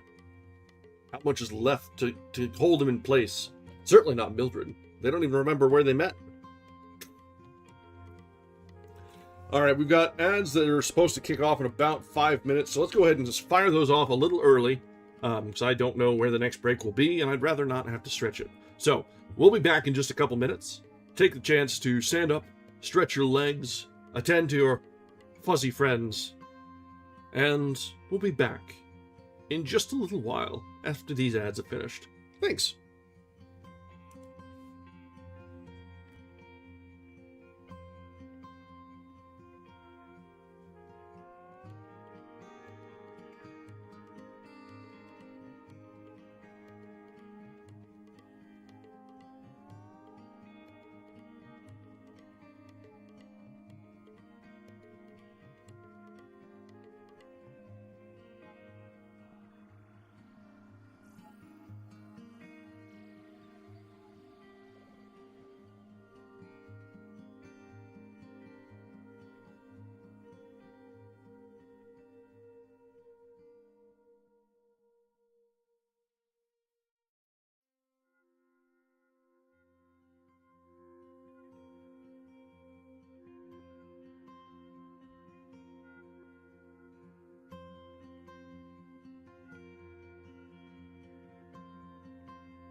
All right, we are back.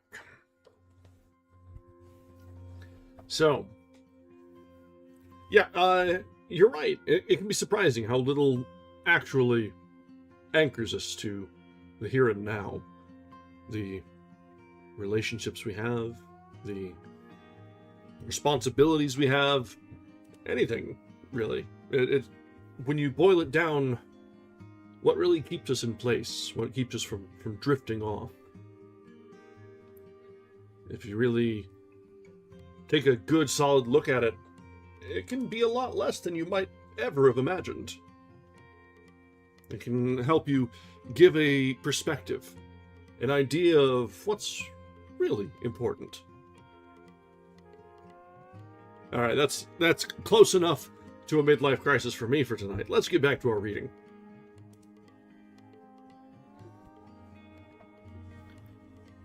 He had chills and fever in the morning. You can't be sick, said Mildred. He closed his eyes over the hotness. Yes. but you were all right last night. No, I wasn't all right. He heard the relatives shouting in the parlor. Mildred stood over his bed, curiously. He felt her there. He saw her without opening his eyes. Her hair burnt by chemicals to a brittle straw, her eyes with a kind of cataract unseen but suspect far behind the pupils, the reddened, pouting lips, the body as thin as a praying mantis from dieting, and her flesh like white bacon. He could remember her no other way. Will you bring me aspirin and water? You've got to get up, she said. It's noon. You've slept 5 hours later than usual. Will you turn the parlor off? He asked. That's my family. Will you turn it off for a sick man? I'll turn it down. She went out of the room and did nothing to the parlor and came back. Is that better? Thanks. That's my favorite program, she said. What about the aspirin? You've never been sick before. She went away again. Well, I'm sick now. I'm not going to work tonight. Call Beatty for me. You were acting funny last night. She returned, humming. Where's the aspirin? He glanced at the water glass she handed him. Oh. She walked to the bath again. Did something happen? A fire is all. I had a nice evening, she said in the bathroom. What doing? The parlor. What was on? Programs. What programs? Some of the best ever. Who? Oh, you know, the bunch. Yes, the bunch, the bunch, the bunch. He pressed at the pain in his eyes, and suddenly the odor of kerosene made him vomit. Mildred came in, humming. She was surprised. Why'd you do that? He looked with dismay at the floor. We burned an old woman with her books. It's a good thing the rug's washable. She fetched a mop and worked on it. I went to Helen's last night.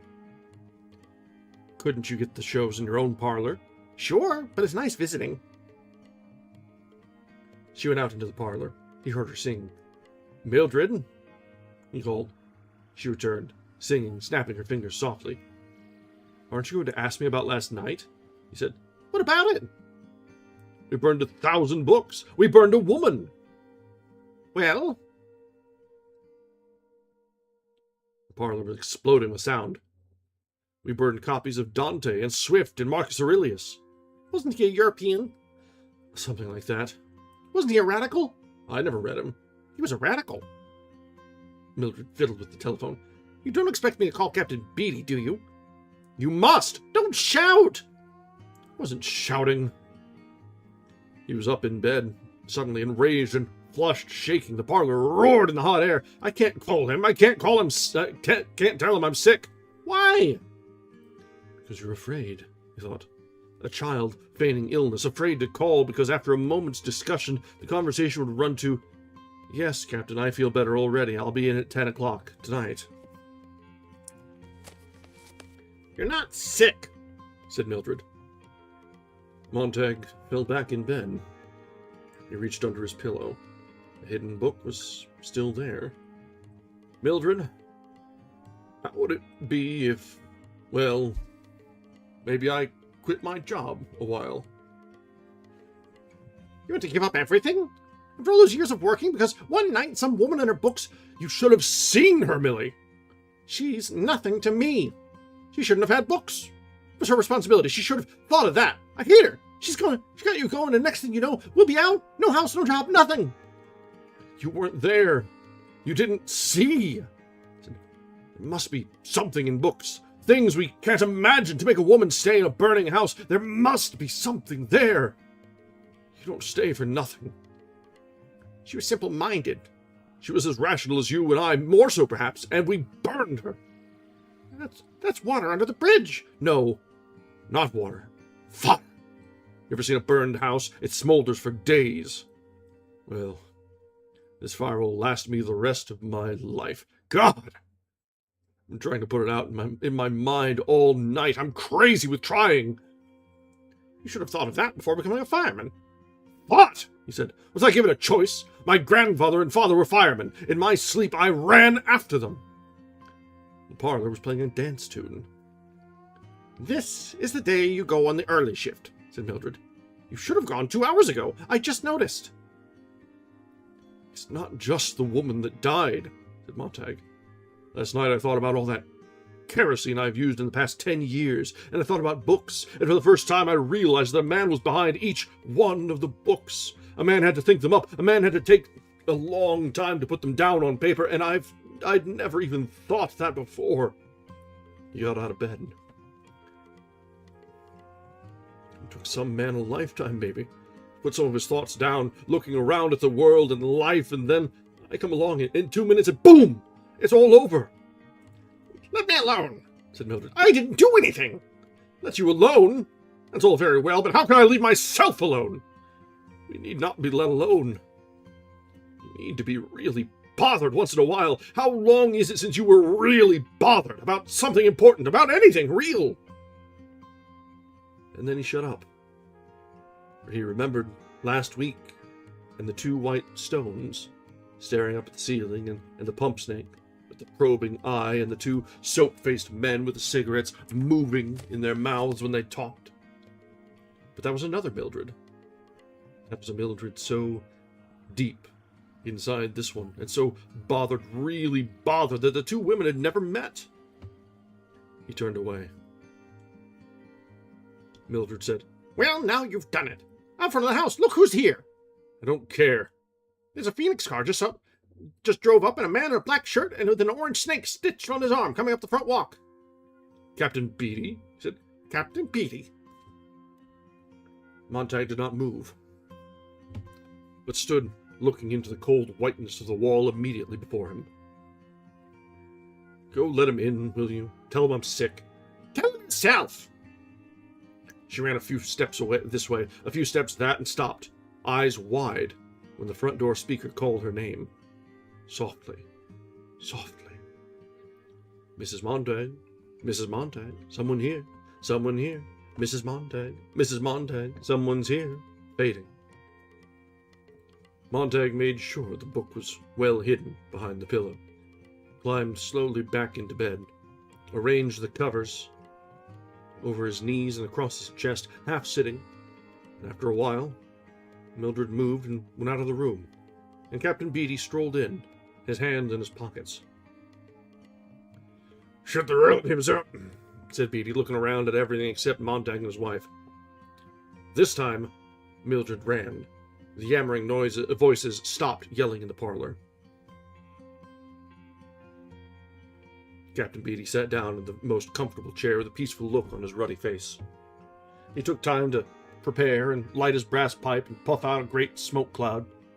Just thought I'd come by and see how the sick man is. How'd you guess? Beatty smiled, his smile which showed the candied pinkness of his gums and the tiny candy whiteness of his teeth. I've seen it all. You were going to call for a night off. Montag sat in bed. Well, Said Beatty. take the night off. He examined his eternal matchbox, the lid of which said, "Guaranteed 1,000,000 lights in this igniter," and began to strike the chemical match abstractedly. Blow out, strike, blow out, strike. Speak a few words, blow out. He looked at the flame. He blew. He looked at the smoke. When will you be well? Tomorrow. The next day, maybe. First of the week. Beatty puffed his pipe. Every fireman, sooner or later, hits this. They only need to understanding to know how the wheels run. You know the history of our profession. They don't feed it to rookies like they used to. Damn shame. Only fire chiefs remember it now. Puff. I'll let you in on it. Mildred fidgeted. Beatty took a full minute to settle himself in and think back for what he wanted to say. When did it all start, you ask? This job of ours? How'd it come about? Where? When? Well, I'd say it really got started around a thing called the Civil War. Our rule book claims it was founded earlier. The fact is, we didn't get along well until photography came into its own. Then, motion pictures in the early 20th century, radio, television, things began to have mess. Montag sat in bed, not moving. Because they had mess, it became simpler, said Beatty. Once, books appealed to a few people, here, there, everywhere. They could afford to be different. The world was roomy. But then the world got full of eyes and elbows and mouths, double, triple, quadruple population. Films and radios, magazines, books leveled down to a sort of paste pudding norm. Do you follow me? I think so.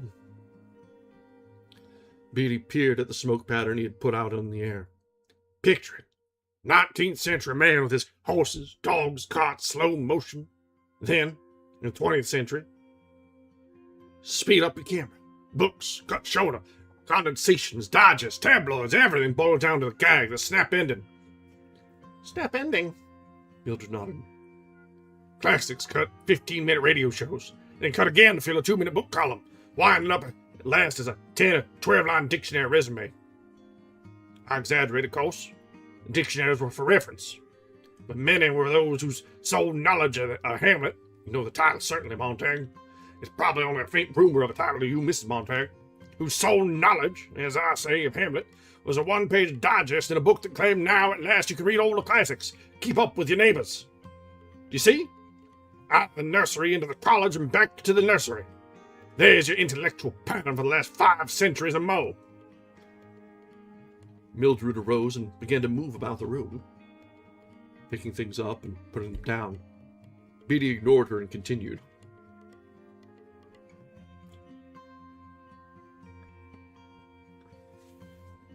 Speed up the film, Montag. Quick. Click, pick, look, now, flick, here, now, there, swift, pace, up, down, in, out, wow, how, what, who, how, where, up, bang, smack, what, bing, bang, boom, digest, politics, 1 column, 2 sentences, the headline. Then in midair, all vanishes. The world man's mind goes about so fast under the pumping hands of publishers, exploiters, broadcasters, that the centrifuge flings off all unnecessary, time-wasting thought. Mildred smoothed the bedclothes. Montag felt his heart jump and jump again as she patted his pillow. Right now, she was pulling at his shoulder to try and get him to move so she could take the pillow out and fix it nicely and put it back. And perhaps cry out and stare, or simply reach down her hand and say, "What's this?" and hold up the hidden book with touching innocence. School is shortened, discipline relaxed, philosophies, histories, languages dropped, English and spelling gradually neglected, finally, almost completely ignored. Life is immediate. The job counts, pleasure lies all about after work. Why learn anything save pressing buttons, pulling switches, fitting nuts and bolts? "Let me fix your pillow," said Mildred. "No!" whispered Montag. The zipper displaces the button, and a man lacks just that much time to think while dressing at dawn. A philosophical hour, and thus a melancholy hour. Mildred said, "Here." "Get away," said Montag. Life becomes one big pratfall, Montag. Everything bang, off, and wow. Mildred yanked the pillow. "For God's sake, let me be!" cried Montag passionately. Beatty opened his eyes wide. Mildred's hand had frozen behind the pillow. Her fingers were tracing the book's outline, and as the shape became familiar, her face looked surprised and then stunned. Her mouth opened to ask a question. Empty the theater, save for the clowns, and furnish the rooms with glass walls and pretty colors running up and down the walls like confetti, of blood, or sherry, or satin. You like baseball, don't you, Montag? Baseball's a fine game. Now, Beatty was almost invisible. A voice, somewhere behind a screen of smoke. "What's this?" asked Mildred, almost with delight. Montag heaved back against her arms. "What's this here?" "Sit down!" Montag shouted. She jumped away, her hands empty. "We're talking!" Beatty went on as if nothing had happened. "You like bowling, don't you, Montag?" "Bowling? Yes." "And golf?" "Golf is a fine game." "Basketball?" "A fine game." "Billiards? Pool? Football?" "Fine games, all of them." "More sports for everyone. Group spirit, fun, and you don't have to think, eh? Organized, super sports. More cartoons and books, more pictures. The mind drinks less and less. Impatience. Highways full of crowds going somewhere, nowhere. The gasoline refugee. Towns turn into motels. People in nomadic surges from place to place, following the moon tides, living tonight in the room where you slept this noon and I the night before." Mildred went out of the room and slammed the door. The parlor aunts began to laugh at the parlor uncles. "Now, let's take up the minorities in our civilization, shall we? The bigger the population, the more minorities. Don't step on the toes of the dog lovers, the cat lovers, doctors, lawyers, merchants, chiefs, Mormons, Baptists, Unitarians, second-generation Chinese, Swedes, Italians, Germans, Texans, Brooklynites, Irishmen, people from Oregon and Mexico. People in this book, this play, this TV serial are not meant to represent any actual painters, cartographers, mechanics, anywhere. The bigger your market, Montag, the less you handle controversy. Remember that. All minor minorities with their navels to be kept clean. Authors full of evil thoughts. Lock up your typewriters. They did. Magazines became a nice blend of vanilla tapioca.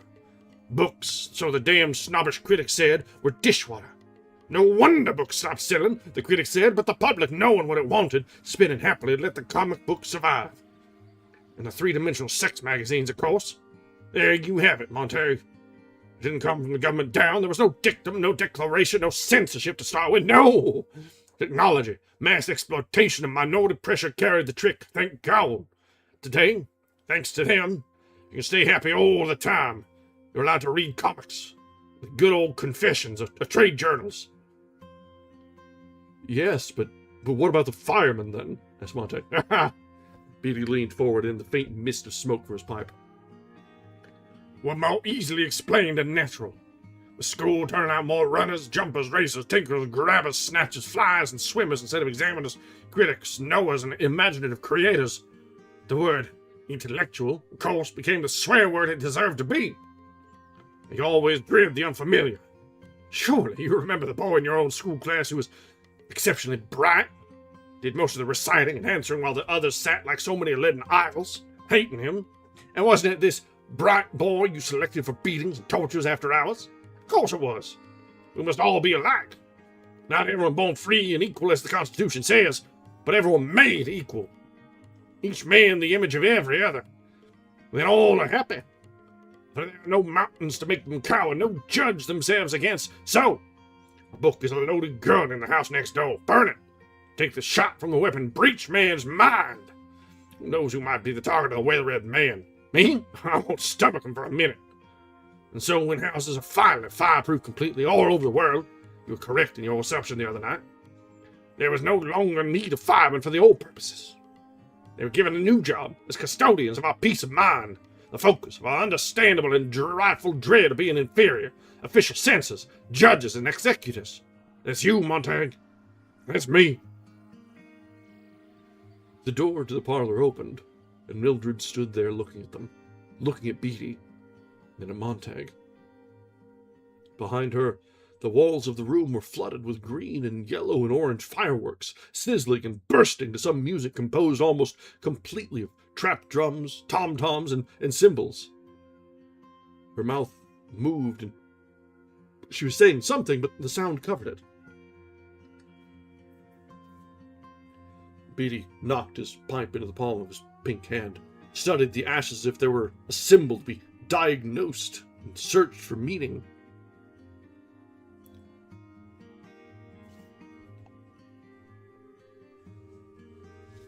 You must understand, our civilization is so vast that we can't have our minorities upset and stirred. Ask yourself, what do we want in this country above all? People want to be happy, isn't that right? Haven't you heard it all your life? I want to be happy, people say. Well, aren't they? Don't we keep them moving? Don't we give them fun? That's all we live for, ain't it? For pleasure? For titillation? You must admit our culture provides plenty of these. Yes. Montag could lip read what Mildred was saying in the doorway. He tried not to look at her mouth, because then Beatty might turn and read what was there too. Colored people don't like Little Black Sambo. Burn it! White people don't feel good about Uncle Tom's Cabin. Burn it! Someone's written a book on tobacco and cancer of the lungs. The cigarette people are weeping. Burn the book. Serenity, Montag. Peace, Montag. Take your fight outside. Better yet, into the incinerator. Funerals are unhappy and pagan. Eliminate them, too. 5 minutes after the person is dead, he's on his way to the big flu. The incinerator is serviced by helicopters all over the country. 10 minutes after death, a man's a speck of black dust. Let's not quibble over individuals with memoriams. Forget it. Burn all. Burn everything. Fire is bright and fire is clean. The fireworks died in the parlor behind Mildred. She had stopped talking at the same time. A miraculous coincidence. Montag held his breath. There was a girl next door, he said slowly. She's gone now, I think. Dead. I can't even remember her face, but she was different. How did she happen? Beatty smiled. Here or there, that's bound to occur. Clarice McClellan, we have a record on her family. We watch them carefully. Heredity and environment are funny things. You can't rid yourselves of all the odd ducks in just a few years. A home environment can undo a lot you try to do at school. That's why we lowered the kindergarten age year after year till now they're almost snatching them from the cradle. We've had some false alarms on the McClellans when they lived in Chicago. Never found a book. Oh, man, mixed record, antisocial. The girl, she was a time bomb. Family had been feeding the subconscious, I'm sure. That's what I saw of her school record. She didn't want to know how a thing was done, but why. That can be embarrassing, you ask. You ask why to a lot of things, and you wind up very unhappy indeed if you keep it at it. The poor girl's better off dead. Yes. Dead. Luckily, queer ones like her don't happen often. We know how to nip most of them in the bud early. You can't build a house out of nails and wood.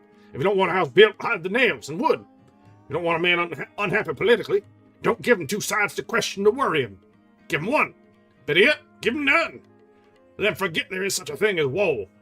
If government is inefficient, top-heavy, and tax-mad, better it be all of those than the people worry over it. Peace, Montag. Give the people contests they win by remembering the words to more popular songs or the names of state capitals or how much corn Iowa grew last year. Cram them full of non-combustible data. Chock them so damn full of facts they feel stuffed, but absolutely brilliant with information. Then they'll feel they're thinking. They'll get a sense of motion without moving, and they'll be happy. There's facts of that sort don't change. Don't give them any slippery stuff like philosophy or sociology to tie things up with. That way lies melancholy. Any man who can take a TV wall apart and put it back together again, and most men can nowadays, is happier than any man who tries to slide rule, measure, and equate the universe, which just won't be measured or equated without making man feel bestial and lonely. I know. I've tried it. To hell with it. So bring on your clubs and parties. Your acrobats and magicians, your daredevils, jet cars, motorcycle helicopters, your sex and heroin, more of everything to do with automatic reflex. If the drama's bad, if the film says nothing, if the play is hollow, sting me with a theremin, loudly. I think I'm responding to the play when it's only a tactile reaction to vibration. I don't care. It's like silent entertainment.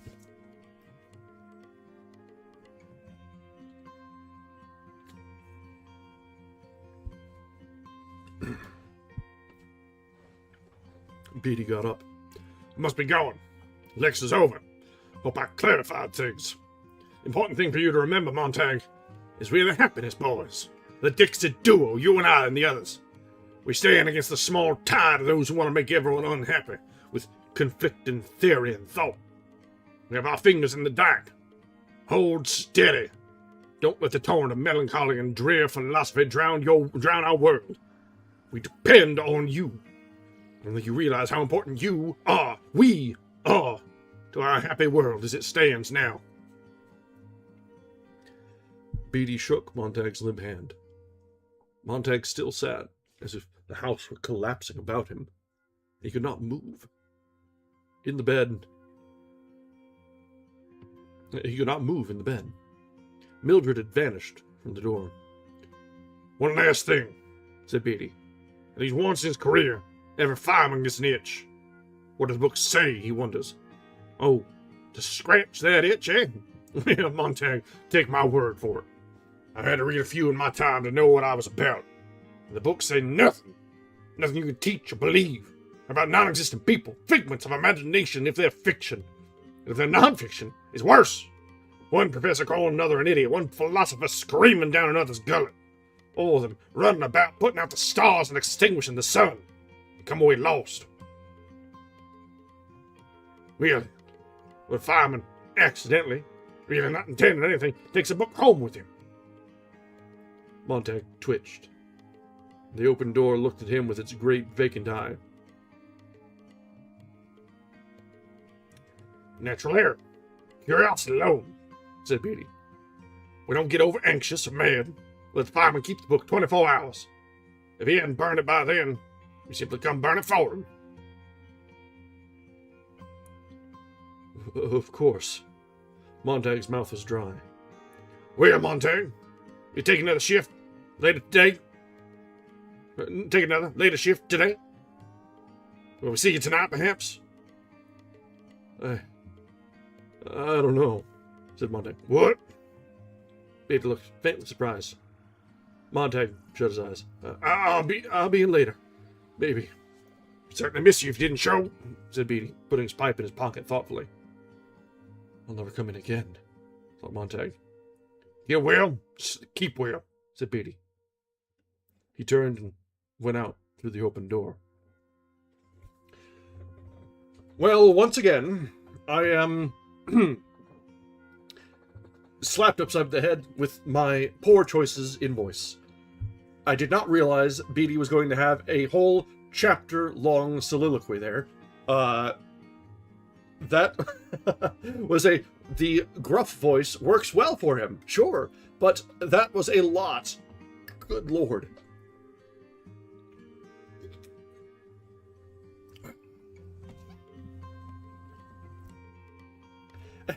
Yeah, exactly. It's a premonition. As soon as that voice comes out, we know it's going to come back and bite me. We just know it.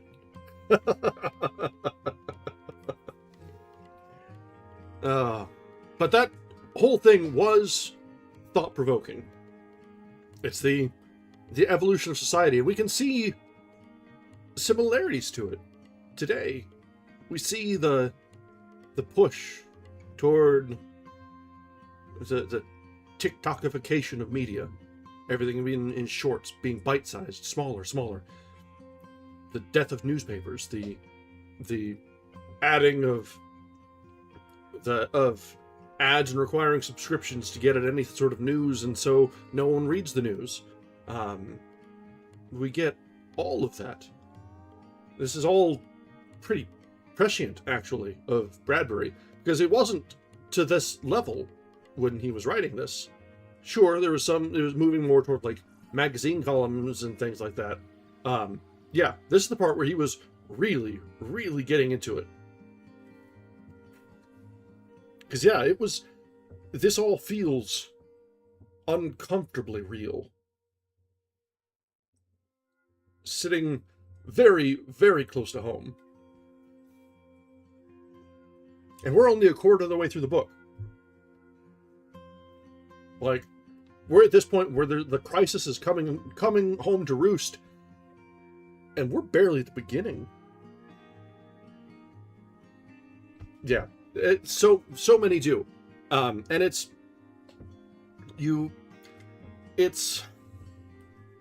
an easy trap to fall into of a kids these days sort of thing. But there's a lot of things that are irrelevant they're completely irrelevant of the kids. Yeah, we look at today. You look at how TikTok has taken over media. That's nothing to do with the kids. If anything, the kids are the victim of everything. They're being taken advantage of and being manipulated into that being the target audience. And so many media that are showing this post-apocalyptic, not really post-apocalyptic, but dystopian society, are taking it from the other view of how just things used to be so much better. What's the difference? Oh, the new people must be the difference. No. It's not the kids. It's the society that's failed the kids, that is preying upon them. And by the same token, you can't just sit and blame the olds for making things worse. So much as it's out of the hands of the individual. So it's the part of the problem, and why it's so difficult to make any real changes and enact real lasting changes. There's no one person that's really responsible for this. And as such, there's no one to really pin the blame on. Or if there is, it's a vacuous, ephemeral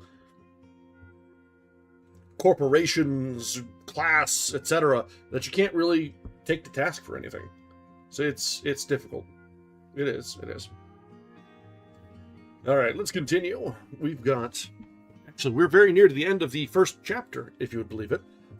This is one of those books where it's very few, very long chapters with at least convenient page breaks.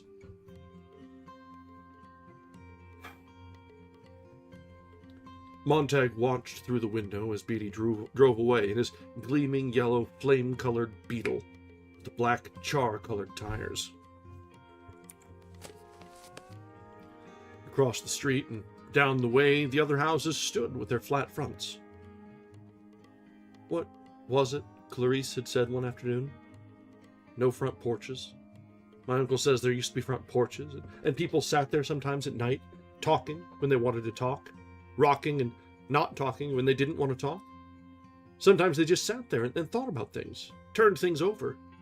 My uncle says the architects got rid of the front porches because they didn't look well, but my uncle says that was merely rationalizing it. The real reason, hidden underneath, might be they didn't want people sitting like that, doing nothing, rocking, talking. That was the wrong kind of social life. People talked too much, and they had time to think, so they ran off with the porches and the gardens too. Not many gardens anymore to sit around in. And look at the furniture. No rocking chairs anymore. They're too comfortable. Get people up and running around, my uncle says, and my uncle, and my uncle. Her voice faded. That is something else that sits uncomfortably close to home. You don't see a whole lot of porches unless you're out in the suburbs or out in the country. And even if you don't have porches, you don't see people just sitting out front and hanging out with the neighbors anymore. You just don't see it. It's not very common. My neighbors, actually, are a lovely older couple, and they're the only people I know that I've seen in many, many years who will routinely sit out in the front, wave down any neighbors, call them over and have a chat, and just invite them to sit down and talk for no reason, nothing at all. It's great. I've enjoyed the little sense of community that's in my neighborhood. Yeah, most people barely even know their neighbors. You don't sit and talk. You don't foster that relationship anymore. Because it's easier to just turn on the TV or get online. So, I will say, I'm very blessed in my neighbors. The old couple next door, they're good neighbors, and I strive my best to live up to that, because it's a rare thing to inherit grandparents when you move into a new place.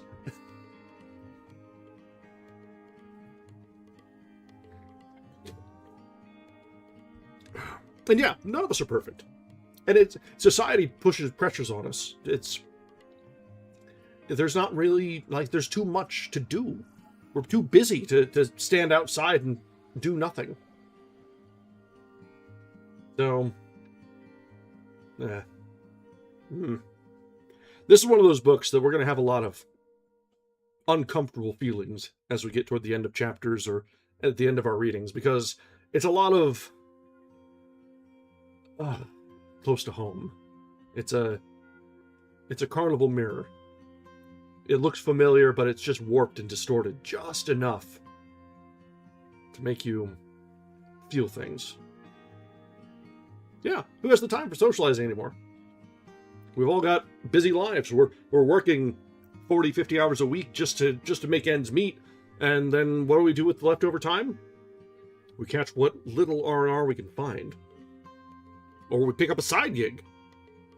Looking at myself, who is streaming 10 hours a week or so, just on top of working a 9 to 5. Yeah. Yeah.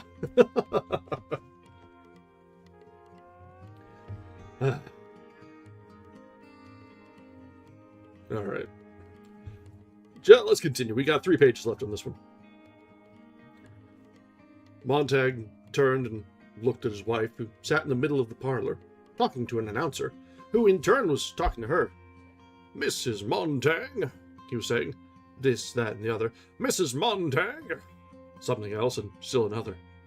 The converter attachment, which had cost them $100, automatically supplied her name whenever the announcer addressed his anonymous audience, leaving a blank where the proper syllables could be filled in.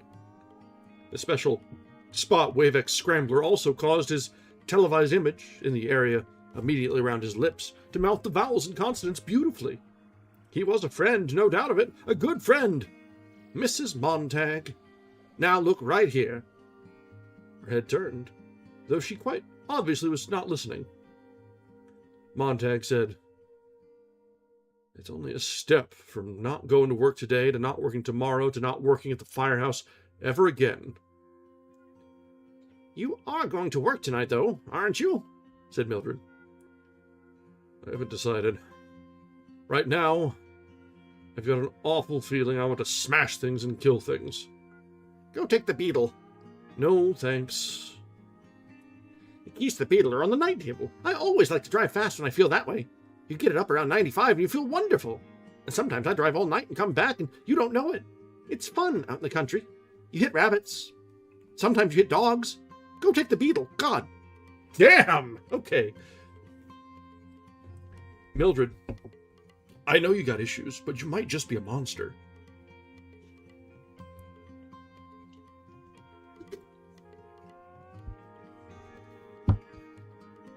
No, I don't want to. This time. I want to hold on to this funny thing. God, it's gotten big on me. I don't know what it is. I'm so damned unhappy. I'm so mad, and I don't know why. I feel like I'm putting on weight. I feel fat. I feel like I've been saving up a lot of things, and I don't know what. I might even start reading books. They'd put you in jail, wouldn't they? She looked at him as if he were behind the glass wall. He began to put on his clothes, moving restlessly about the bedroom. Yes, and it might be a good idea. Before I hurt someone. Did you hear, Beatty? Did you listen to him? He knows all the answers. He's right. Happiness is important. Fun is everything. And yet I keep sitting there saying to myself, I'm not happy. I'm not happy. I am. Mildred's mouth beamed, and proud of it. I'm going to do something, said Montag. I don't even know what yet. I'm going to do something big. I'm tired of listening to this junk, said Mildred, turning from him to the announcer again. Montag touched the volume control on the wall, and the announcer was speechless. Millie, he paused, this is your house as well as mine. I feel it's only fair that I tell you something now. I should have told you before, but I wasn't even admitting it to myself. I have something I want you to see. Something I've put away and hid during the past year, now and again, once in a while. I don't know why, but I did it, and I never told you. He took hold of a straight-backed chair and moved it slowly and steadily into the hall near the front door and climbed up on it and stood for a moment like a statue on a pedestal, his wife standing under him waiting. Then he reached up and pulled back the grill of the air conditioning system and reached far back inside to the right and moved still another sliding sheet of metal and took out a book. Without looking at it, he dropped it to the floor. He put his hand back up and took out 2 books and moved his hand down and dropped the 2 books to the floor. He kept moving his hand and dropping books. Small ones, fairly large ones, yellow, green, red, green ones. When he was done, he looked down upon some 20 books lying at his wife's feet. "I'm sorry," he said. I didn't really think, but now it looks as if we're in this together." Mildred backed away as if she were suddenly confronted by a pack of mice that had come up out of the floor. He could hear her breathing rapidly, and her face was paled out, and her eyes were fastened wide. She said his name over, twice, 3 times. Then, moaning, she ran forward, seized a book, and ran toward the kitchen incinerator. He caught her shrieking. He held her and she tried to fight away from him, scratching. "No, Millie, no, wait, stop it! Willie, you don't know. Stop it!" He slapped her face. He grabbed her again and shook her. She said his name and began to cry. "Millie," he said, "listen, give me a second, will you? We can't do anything. We can't burn these. Look at them. At least look at them once. Then, if what the captain says is true, we'll burn them together. Believe me, we'll burn them together. You must help me." He looked down into her face and took hold of her chin and held her firmly. He was looking not only at her, but for himself, and what he must do in her face. "Whether we like this or not, we're in it.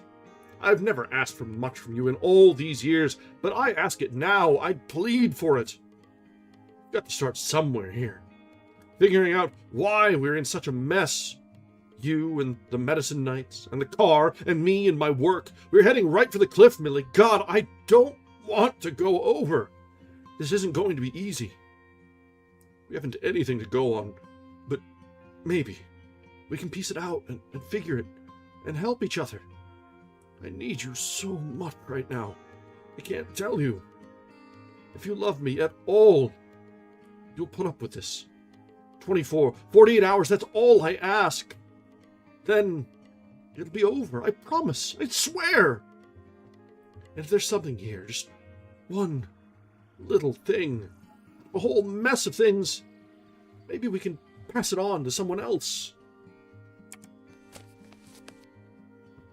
She wasn't fighting anymore, so he let her go. She sagged away from him and slid down the wall and sat on the floor, looking at the books. Her foot touched one, and she saw this and pulled her foot away.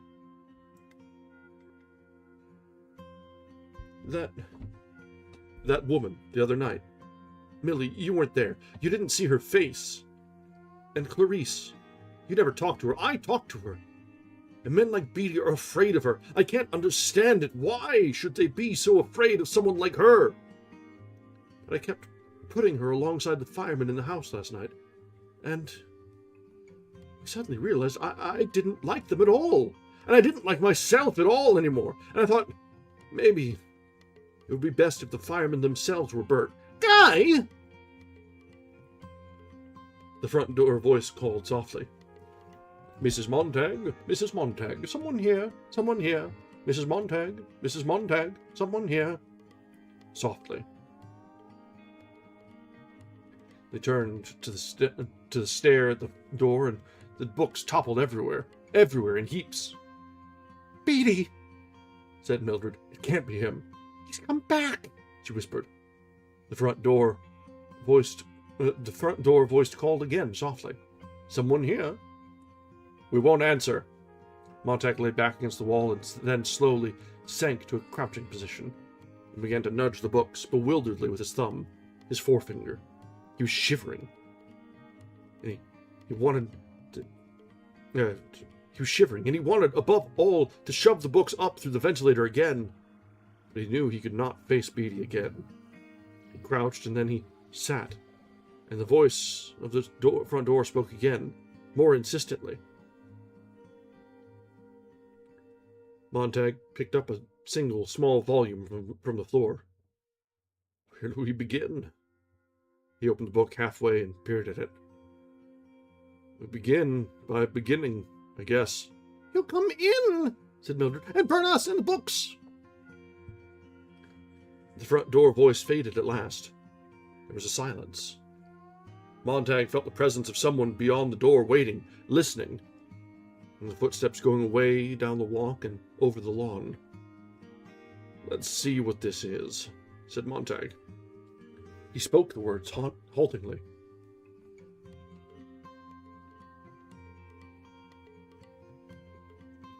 And with a terrible self-consciousness, he read a dozen pages here or there and came at last to this. It is computed that 11,000 persons have at several times suffered death rather than submit to break their eggs at the smaller end. Mildred sat across the hall from him. What does it mean? It doesn't mean anything. The captain was right. Here now, said Montag. We'll start over again, at the beginning. All right, that brings us to the end of part 1, or chapter 1. I'm not sure if these are chapters or parts or how these are aligned. No, probably just part something. I don't know. So we are about a third of the way through, actually. And there are, three chapters and then some history, context, and afterward. So, making good progress tonight. This is going to be probably the shortest of our unarchived series. I thought this was much longer than it was, really. But I guess the last time I read it, like I said, was 7th grade. And everything seems much longer when you're a child.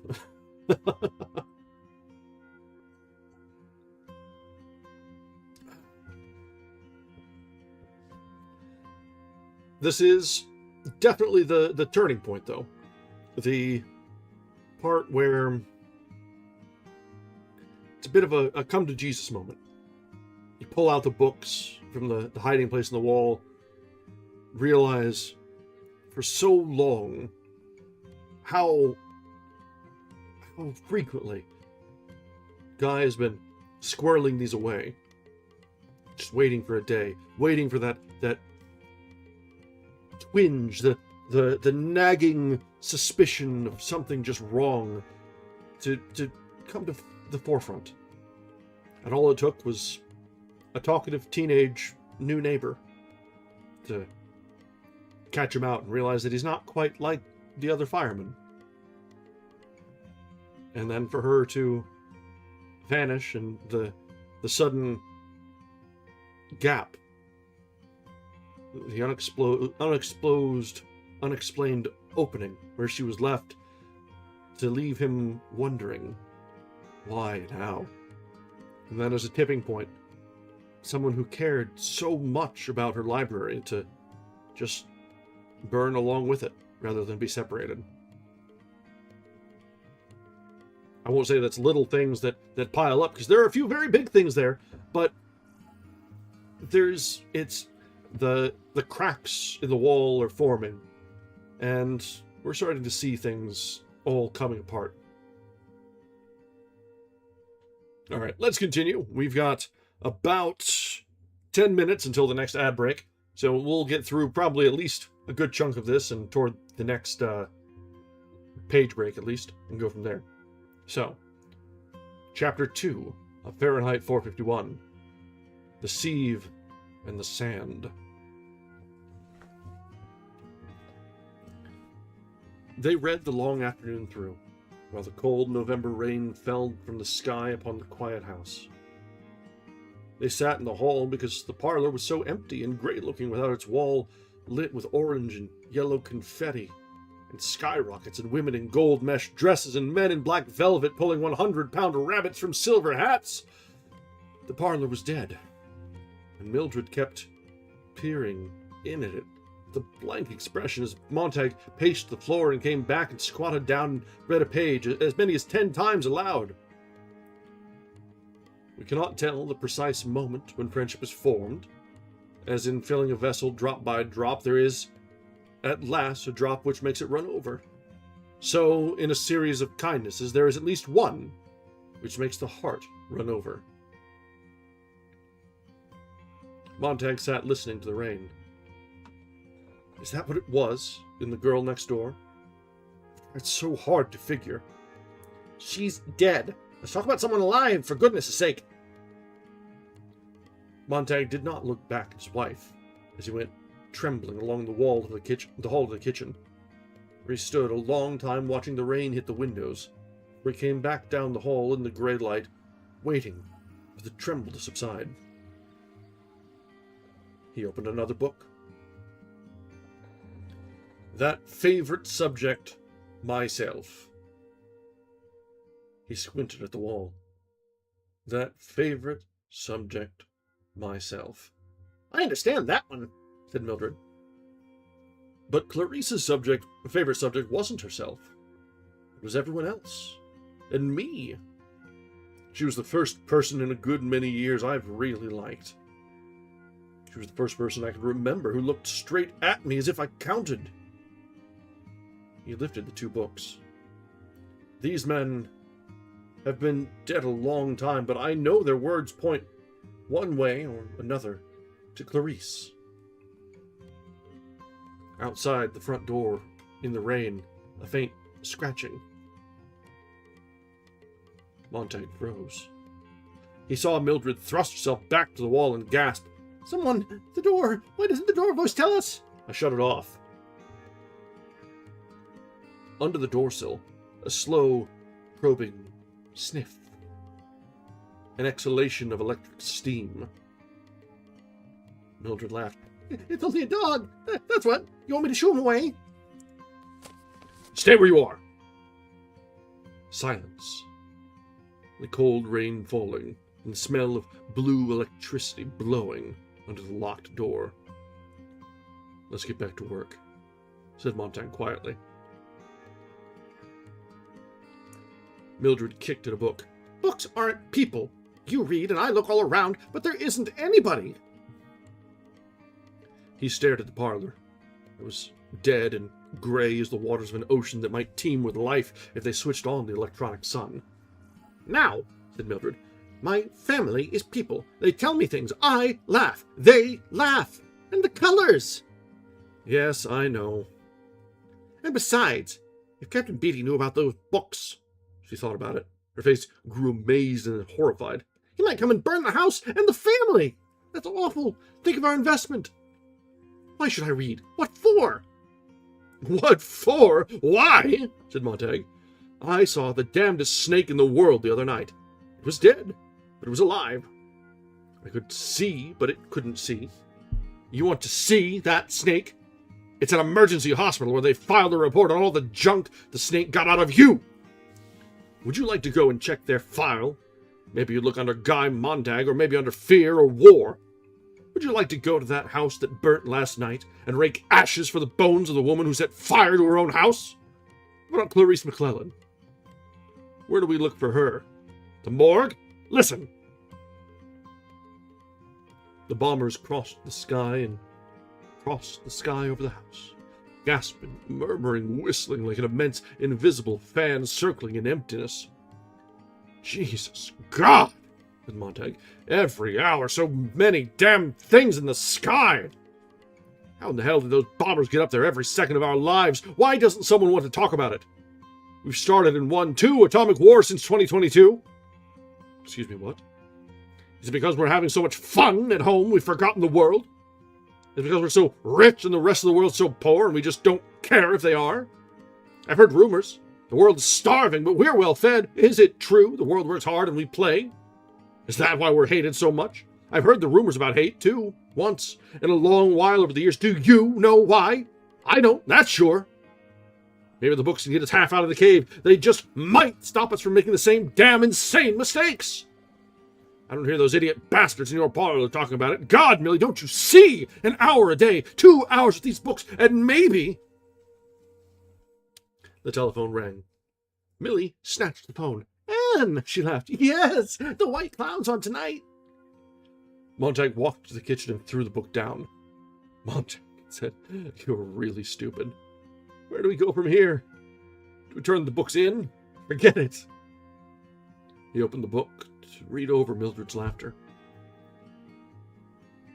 Poor Millie, he thought. Poor Montag. It's mud to you, too, but where do you get help? Where do you find a teacher this late?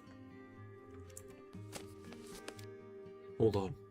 He shut his eyes. Yes, of course. Again, he found himself thinking of the Green Park a year ago.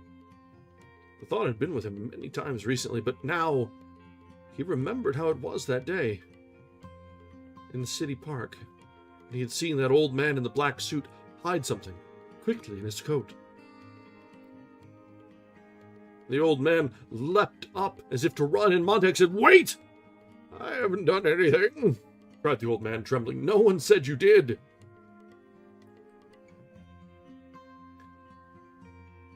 They had sat in the green, soft light without saying a word for a moment. And then Montag talked about the weather, and the old man responded with a pale voice. It was a strange, quiet meeting. The old man admitted to being a retired English professor who had been thrown out upon the world 40 years ago when the last liberal arts college shut for lack of students and patronage. His name was Faber. And when he finally lost his fear of Montag, he talked in a cadenced voice, looking at the sky and the trees and the green park. And when an hour had passed, he said something to Montag, and Montag sensed it was a rhymeless poem. Then the old man grew even more courageous and said something else, and that was a poem too. Faber held his hand over his left coat pocket and spoke these words gently. And Montag knew if he reached out, he might pull a book of poetry from the man's coat. But he did not reach out. His hand stayed on his knees, numbed and useless. "I don't talk things, sir," said Faber. "I talk the meaning of things. I sit here and know I'm alive." It was all there was to it, really. An hour of monologue. A poem, a comment. And then, without either acknowledging the fact that Montag was a fireman, Faber, with a certain trembling, wrote his address on a slip of paper. "For your file," he said, "in case you decide to be angry with me." "I'm not angry," Montag said, surprised.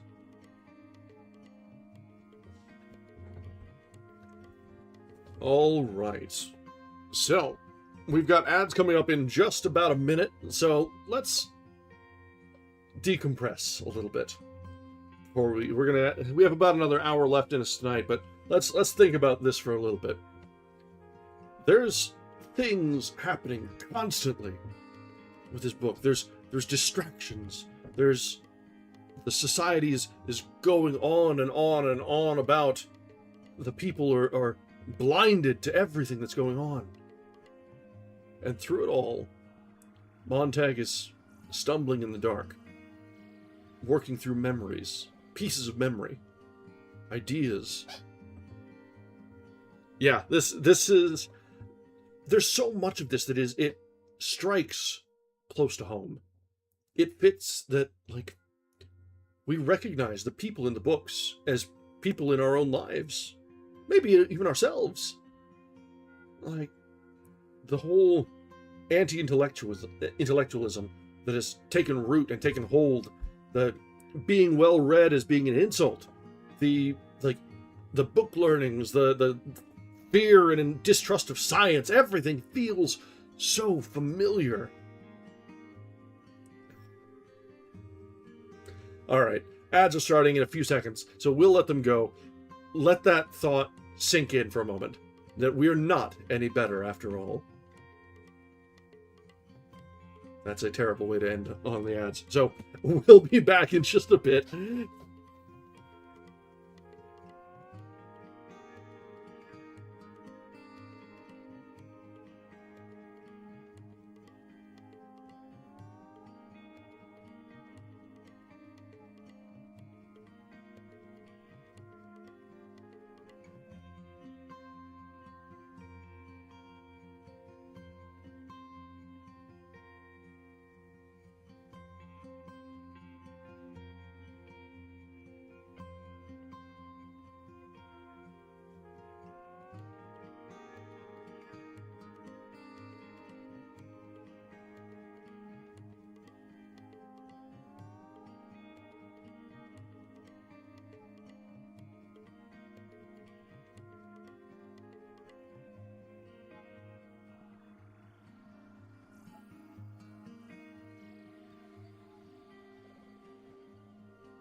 All right, we are back.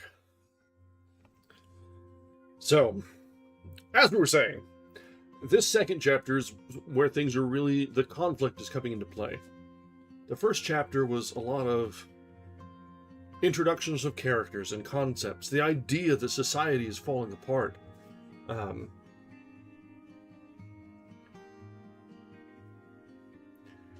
See, like I was not around during the height of reality TV. My job at the time kept me out of the country and very busy. And thinking about that genuinely feels like this to me. Basically missed the entirety of the 2000s, and when I look at things that happened during that time, I can't help but think I didn't really miss much at all. I also know I'm biased. This kind of thing gets hard for me. Yeah, it's understandable. The early 2000s were an interesting time as far as like TV and culture and things moving along. There was going to be very US-centric here for a bit, because that was some of my formative years with the early 2000s, and it's hard to separate your environment as you're coming up from what you know. And the early 2000s was a lot of the fake patriotism pushing forward. The Iraq and Afghanistan and everything, and the crying out for something, some sort of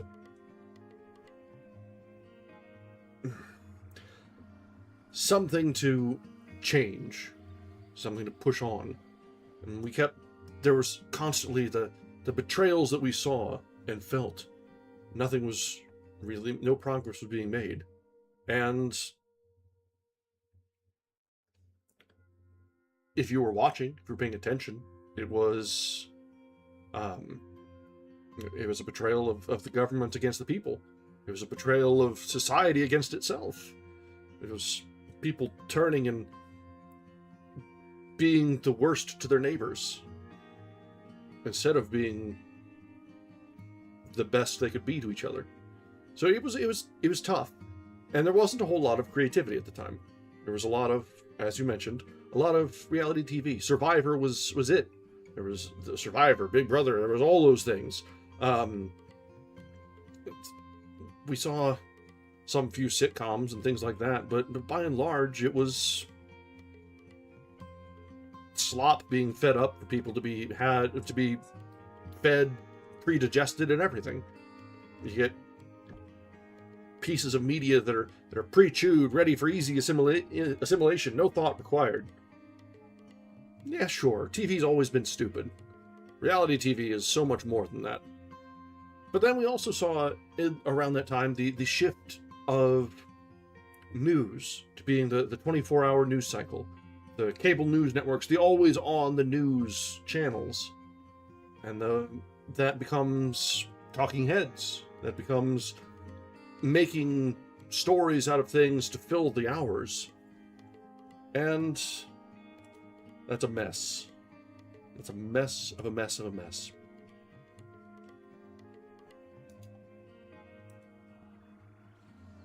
So, yeah, I can see all of this. Yeah. Yeah, definitely get what you mean. Definitely. You didn't miss much by being out of country. But yeah, all of this is very reminiscent. The ideas that are pushed in this book are familiar concepts. As we push further into the 2000s and a little bit later, the anti-intellectual push was getting stronger and stronger and stronger. We saw that coming up in, like, shortly after the financial crashes in 2008 or so. We saw it coming up in reaction to the successes and challenges that Obama faced. It's reactionary and strong and powerful, and it went against so much of what we perceived as progress, the knee-jerk reactions, and the push to stick your head in the sand and don't see anything, don't know anything, don't trust anything.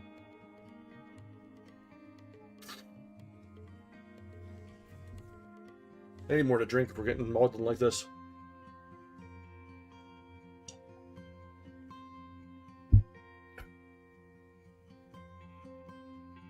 The MCU was interesting. It was... It started out as interesting, because there's always been superhero movies at first. Like Batman, Superman, and things like... They've always been around. They come back and cycle every once in a while.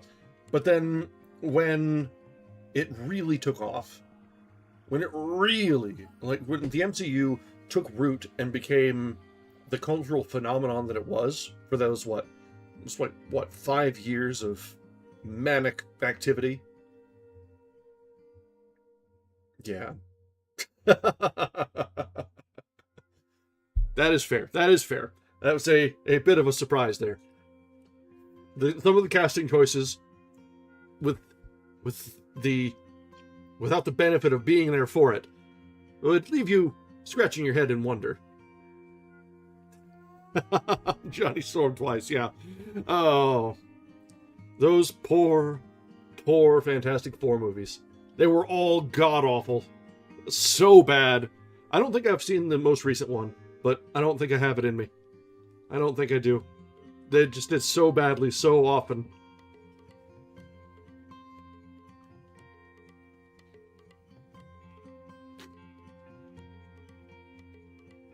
All right. Let's try and get a little bit more progress tonight. We are just south of a third of the way through. And I think we can make a very good bit of things.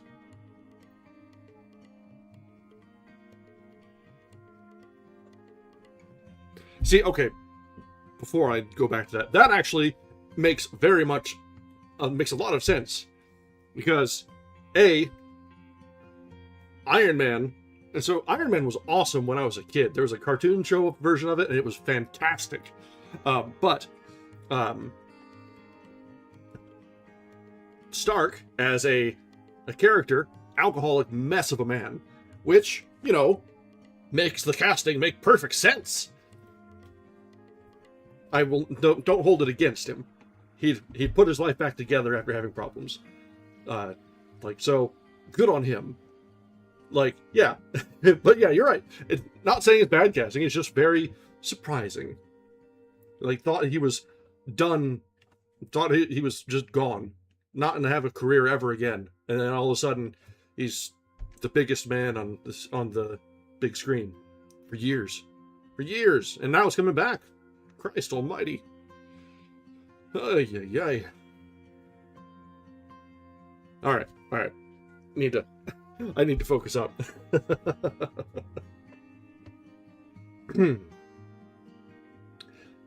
Mildred shrieked with laughter in the hall. Montag went to his bedroom closet and flipped through his file wallet to the heading Future Investigations.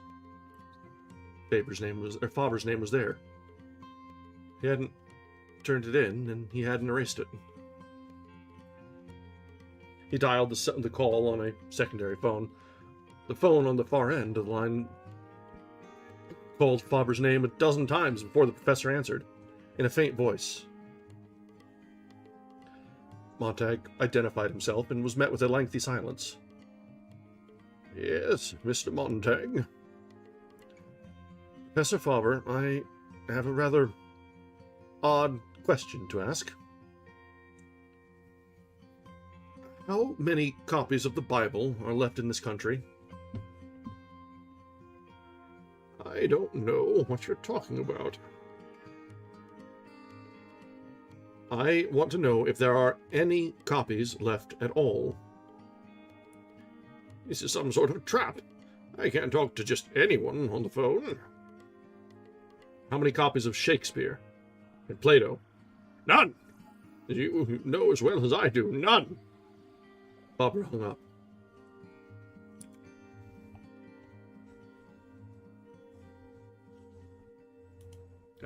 Dang it.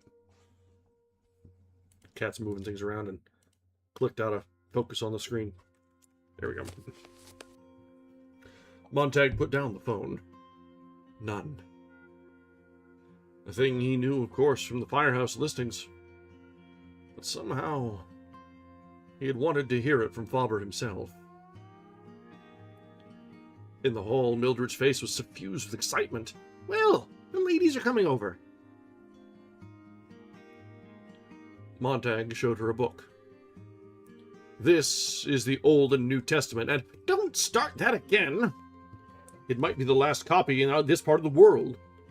Got to hand it back tonight, don't you? Captain Beatty knows you got it, doesn't he? I don't think he knows which book I stole. But how do I choose a substitute? Do I turn in Mr. Jefferson? Mr. Thoreau? Yes, you turn in Mr. Thoreau. Which is the least valuable? If I pick a substitute and Beatty does know which book I stole, he'll guess we've an entire library here.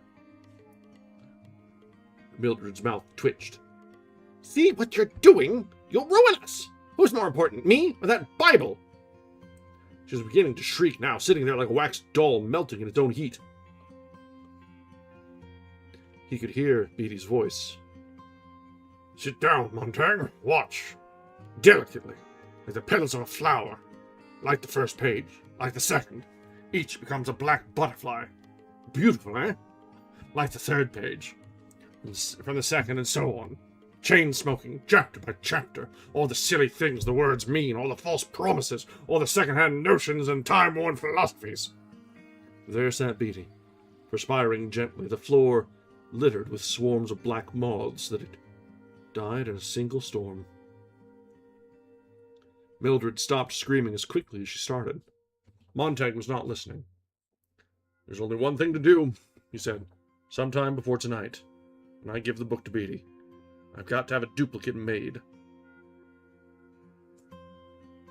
You'll be here for the White Clown tonight, and the ladies coming over? Cried Mildred. Montag stopped at the door with his back turned. Millie? Silence. What? Millie, does the White Clown love you? No answer. Millie, does... He licked his lips. Does your family love you? Love you very much? Love you with all their heart and soul, Millie? He felt her blinking slowly at the back of his neck. Why'd you ask a silly question like that? He felt he wanted to cry, but nothing would happen to his eyes or his mouth. If you see that dog outside, said Millie, give him a kick for me. He hesitated. Listening at the door, he opened it and stepped out. The rain had stopped, and the sun was setting in the clear sky. The street and the lawn and the porch were empty. He let his breath go in a great sigh. He slammed the door.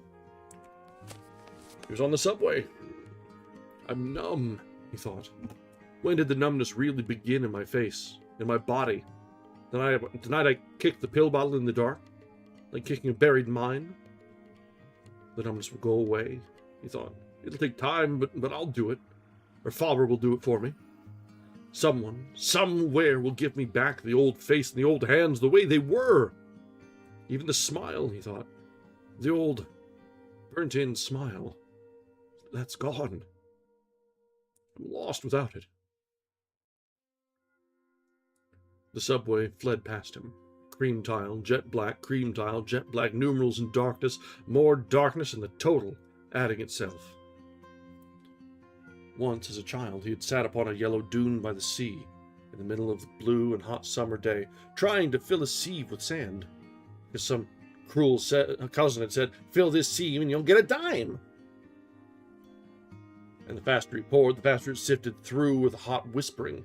His hands were tired, the sand was boiling, the sieve was empty.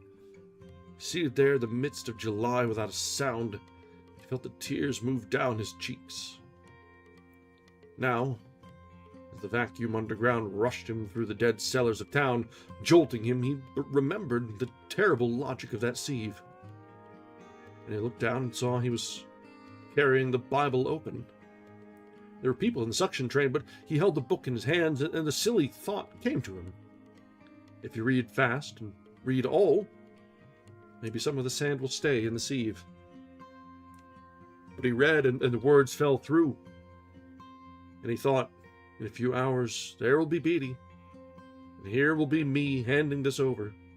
So no phrase must escape me. Each line must be memorized. I will myself to do it. He clenched the book in his fists. Trumpets blared. Denham's dentrifice. Shut Up. thought Montague. Consider the lilies of the field. Denham's dentrifice. They toil not. Denham's. Consider the lilies of the field. Shut up. Dentrifice. He tore the book open and flicked the pages and felt of them as if he were blind. He picked at the shape of the individual letters, not blinking. Denham's, spelled D-E-N. They toil not, neither do they. A fierce whisper of hot sand through an empty sieve. Denham's does it. Consider the lilies, the lilies, the lilies. Denham's dental detergent. Shut up. It was a plea. A cry so terrible that Montague found himself on his feet, the shocked inhabitants of the loud car staring, moving back from this man with the insane, gorged face, the gibbering dry mouth, the flapping book in his fist. The people who had been sitting a moment before tapping their feet to the rhythm of Denham's dentrifice, Denham's dandy dental detergent, Denham's dentrifice, 1, 2, 1, 2, 3, 1, 2, 1, 2, 3. The people whose mouths had been faintly twitching the words dentrifice.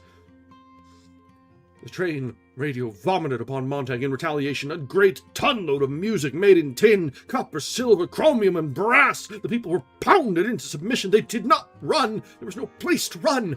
The great air train fell down its shaft in the earth. Lilies of the field. Denham's. Lilies, I said. The people stared. Call the guard. The man's off. Knoll view. The train hissed to a stop. Knoll view. And cry. Denham's. Whisper. Montague's mouth barely moved. Lilies. The train door whistled open. Montague stood. The door gasped, started shut. Only then did he leap past the other passengers, screaming in his mind, plunged through the slicing door only in time. He ran on the white tiles, up through the tunnels, ignoring the escalators because he wanted to feel his feet move, arms swing, lungs clench, unclench, feel his throat go raw with air. A voice drifted after him. Denham's. The train hissed like a snake. The train vanished in its hole.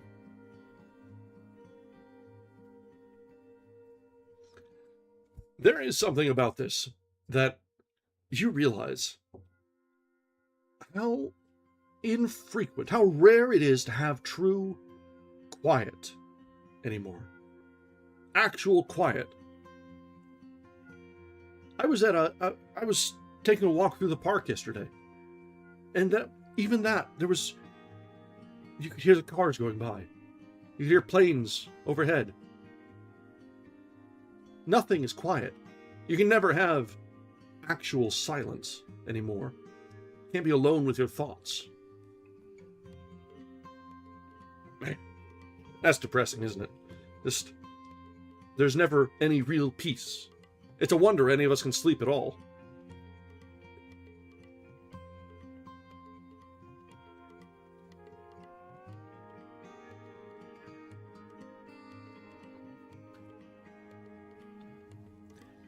Yeah. Yeah, tinnitus is a bitch. It is indeed. That's usually, anymore, it's an occupational hazard more often than not. And you sure as hell do not get any sort of assistance or any sort of care for that from whatever was the cause of your tinnitus. So, yeah, it's a bitch and a half in more than one way.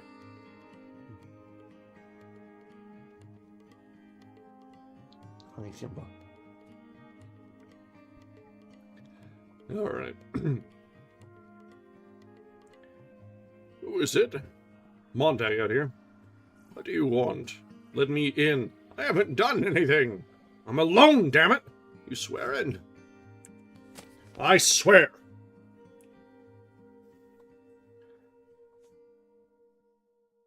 The front door opened slowly. Faber peered out, looking very old in the light and very fragile and very much afraid. The old man looked as if he had not been out of the house in years.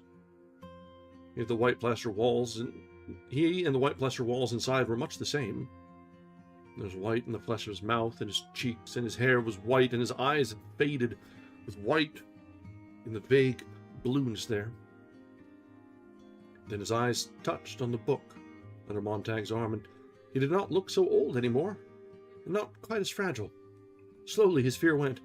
"I'm sorry. One has to be careful." He looked at the book under Montag's arm and could not stop. "So it's true." Montag stepped inside, the door shut. "Sit down." Faber backed up, as if he feared the book might vanish if he took his eyes from it. Behind him, the door to a bedroom stood open, and in that room a litter of machinery and steel tools were strewn upon a desktop. Montag had only a glimpse before Faber, seeing Montag's attention diverted, turned quickly and shut the bedroom door and stood holding the knob with a trembling hand. His gaze returned unsteadily to Montag, who was now seated with the book in his lap. "The book? Where did you—" "I stole it." Faber, for the first time, raised his eyes and looked directly into Montag's face. "You're brave." "No," said Montag. "My wife's dying. A friend of mine's already dead. Someone who may have been a friend was burnt less than 24 hours ago. You're the only one I know who might help me. To see. Faber's hand itched on his knees. "May I?" Sorry." Montag gave him the book.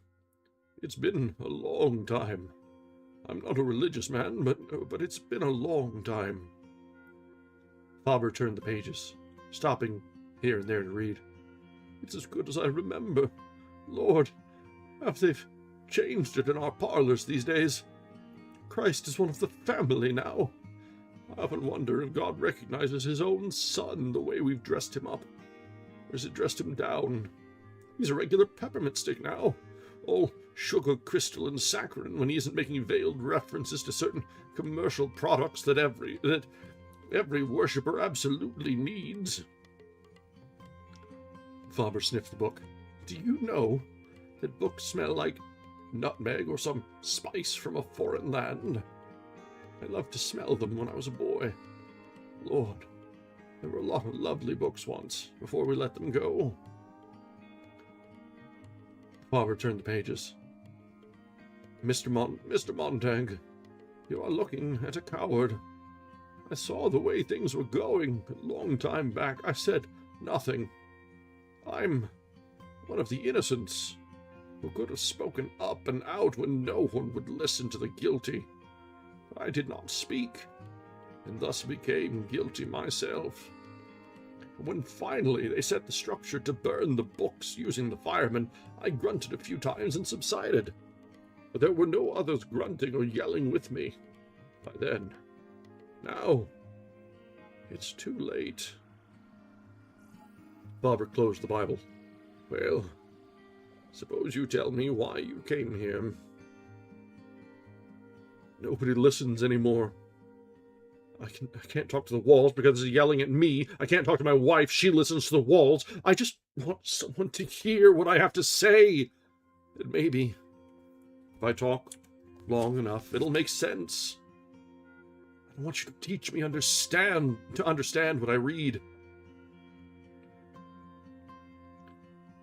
Faber examined Montag's thin, blue-jowled face. "How did you get shaken up? What knocked the torch out of your hands?" "I don't know. We have everything we need to be happy, but we aren't happy. Something's missing. I looked around. The only thing I positively knew was gone was the books I'd burned in 10 or 12 years. So I thought books might help." "You're a hopeless romantic," said Faber. "It would be funny if it were not serious. It's not books you need. It's some of the things that once were in books. The same things could be in the parlor families today. The same infinite detail and awareness could be projected through the radios and televisors, but are not. No, it's not books at all you're looking for. Take it where you can find it. In old photograph records, old motion pictures, in old friends. Look for it in nature and look for it in yourself. Books were only one type of receptacle where we stored a lot of things we were afraid we might forget. There's nothing magical in them at all. The magic is only in what the books say, how they stitched the patches of the universe together into one garment for us. Of course, you couldn't know this. Of course, you still can't understand what I mean when I say all this. You're intuitively right. That's what counts. 3 things are missing. Number 1. Do you know why books such as this are so important? Because they have quality. And what does the word quality mean? To me, it means texture. This book has pores. It has features. This book can go under the microscope. You'd find life under the glass, streaming past in infinite profusion. The more pores, the more truthfully recorded details of life per square inch you can get on a sheet of paper, the more literary you are. That's my definition, anyway. Telling detail. Fresh detail. The good writers touch life often. The mediocre ones run a quick hand over her. The bad ones rape her and leave her for the flies. Ooh, that's an image. So, now do you see why books are hated and feared? They show the pores in the face of life. The comfortable people want only wax moon faces, poreless, hairless, expressionless. We're living in a time when flowers are trying to live on flowers instead of growing on good rain and black loam. Even fireworks, for all their prettiness, come from the chemistry of the earth. Yet somehow we think we can grow, feeding on flowers and fireworks, without completing the cycle back to reality. Do you know the legend of Hercules and Antaeus? The giant wrestler whose strength was incredible so long as he stood firmly on the earth? But when he was held rootless in midair by Hercules, he perished easily. If there isn't something in that legend for us today, in this city, in our time, then I am completely insane. Well, there we have the first thing I said we needed. Quality. Texture of information. And the second? Leisure. Oh, but we've plenty of off hours. Off hours, yes. But time to think. If you're not driving 100 miles an hour at a clip where you can't think of anything else but the danger, then you're playing some game, or sitting in some room where you can't argue with the 4-wall televisor. Why? The televisor is real. It is immediate. It has dimension. It tells you what to think and blasts it in. It must be right. It seems so right. It rushes you on so quickly to its own conclusions, your mind hasn't time to protest. What nonsense. Only the family is people. I beg pardon. Only the family is people. I beg pardon. My wife says books aren't real. Thank God for that. You can shut them. Say, hold on a moment. You play God to it. But who has ever torn himself from the claw that encloses you when you drop a seed in a TV parlor? It grows you any shape it wishes. It is an environment as real as the world. It becomes and is the truth. Books can be beaten down with reason. But with all my knowledge and skepticism, I have never been able to argue with a 100-piece symphony orchestra, full color, 3 dimensions, and being in and part of those incredible parlors. As you see, my parlor's nothing but 4 plaster walls. And here, he held out 2 small rubber plugs, for my ears when I ride the subway jets. Denham's dentrifice. They toil not, neither do they spin, said Montag, eyes shut. Where do we go from here? Would books help us? Only if the third necessary thing could be given us. Number 1, as I said, quality of information. Number 2, leisure to digest it. And number 3, the right to carry out actions based on what we learn from the interaction of the first 2. And I hardly think a very old man and a fireman turned sour could do much this late in the game. I can get books, you're running a risk. That's the good part of dying, when you got nothing to lose. You run any risk you want. There. You've said an interesting thing, last favorite Father, without having read it. Are things like that in books? But it came off the top of my mind. All the better. You didn't fancy it up for me or anyone, even yourself. Montag leaned forward. This afternoon I thought that if it turned out that books were worthwhile, we might get a press and print some extra copies. We? You and I? Oh, no! Faber sat up. But let me tell you my plan. If you insist on telling me, I must ask you to leave. But aren't you interested? Not if you start talking the sort of talk that might get me burnt from my trouble. The only way I could possibly listen to you would be if somehow the fireman structure itself could be burnt. Now, if you suggest that we print extra books and arrange to have them hidden in firemen's houses all over the country, so that seeds of suspicion would be sown among these arsonists, bravo, I'd say. Plant the books, turn in an alarm, and see the firemen's houses burn, is that what you mean? Bobber raised his brows and looked at Montag as if he were seeing a new man. I was joking. If you thought it was a plan worth trying, I'd have to take your word it would help. I can't guarantee things like that. After all, when we had all the books we needed, we still insisted on finding the highest cliff to jump off. But we do need a breather. We do need knowledge. And perhaps in 1,000 years, we might pick smaller cliffs to jump off. The books are to remind us what asses and fools we are.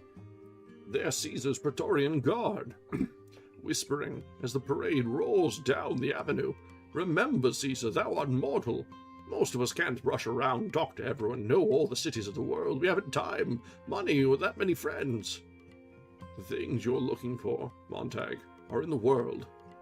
But the only way the average chap will ever see 99% of them is in a book. Don't ask for guarantees. And don't look to be saved in any one thing, person, machine, or library.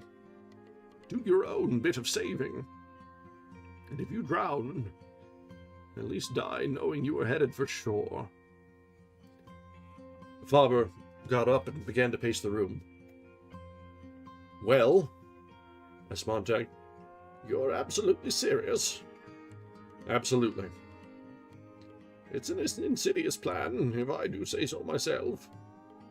Faber glanced nervously at his bedroom door to see the firehouses burn across the land, destroyed as hotbeds of treason. The salamander devours his tail. Oh, God! I've a list of firemen's residences everywhere, with some sort of underground, can't trust people. It's the dirty part. You and I, and who else will set the fires? Aren't there professors like yourself, former writers, historians, linguists, dead or ancient? The older the better. They'll go unnoticed. You know dozens. Admit it! Oh, there are many actors alone who haven't acted Pirandello or Shaw or Shakespeare for years, because their plays are too aware of the world. We could use their anger. We could use the honest rage of those historians who haven't written a line for 40 years. True, we might form classes in thinking and writing. Yes, but that would just nibble the edges. The whole culture's shot through. The skeleton needs melting and reshaping. Good God, it isn't as simple as picking up a book you laid down half a century ago. Remember, the firemen are rarely necessary. The public itself stopped reading of its own accord. You firemen provide a circus now and then, in which buildings are set off and crowds gather for this pretty blaze. But it's a small sideshow indeed. Hardly necessary to keep things in line. So few want to be rebels anymore. And out of those few, most, like myself, scare easily. Can you dance faster than the White Clown? Shout louder than Mr. Gibbick in the Parlor Families? If you can, you'll win your way, Montag. In any event, You're a fool. People are having fun. Committing suicide, murdering. A bomber flight had been moving east all the time they talked. And only now did the two men stop and listen, feeling the great jet sound tremble inside themselves. Patience, Montag. Let the war turn off the families. Our civilization is flinging itself to pieces. Stand back from the centrifuge. There has to be someone ready when it blows up. What? Men quoting Milton, saying, I remember Sophocles, remembering the survivors that man has his good side too.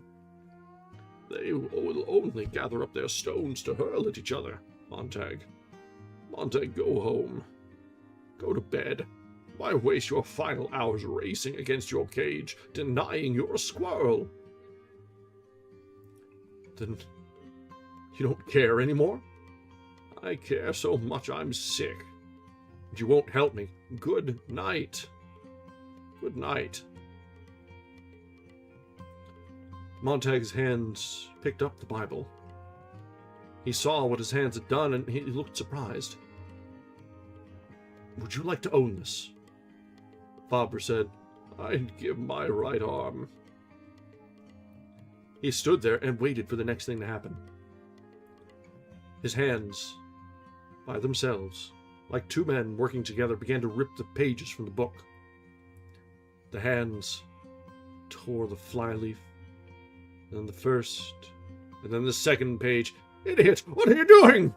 Fabre sprang up as if he had been struck. He fell against Montag. Montag warded him off and let his hands continue. 6 more pages fell to the floor. He picked them up and wadded the paper under Fabre's gaze. Don't! Oh, don't! Who can stop me?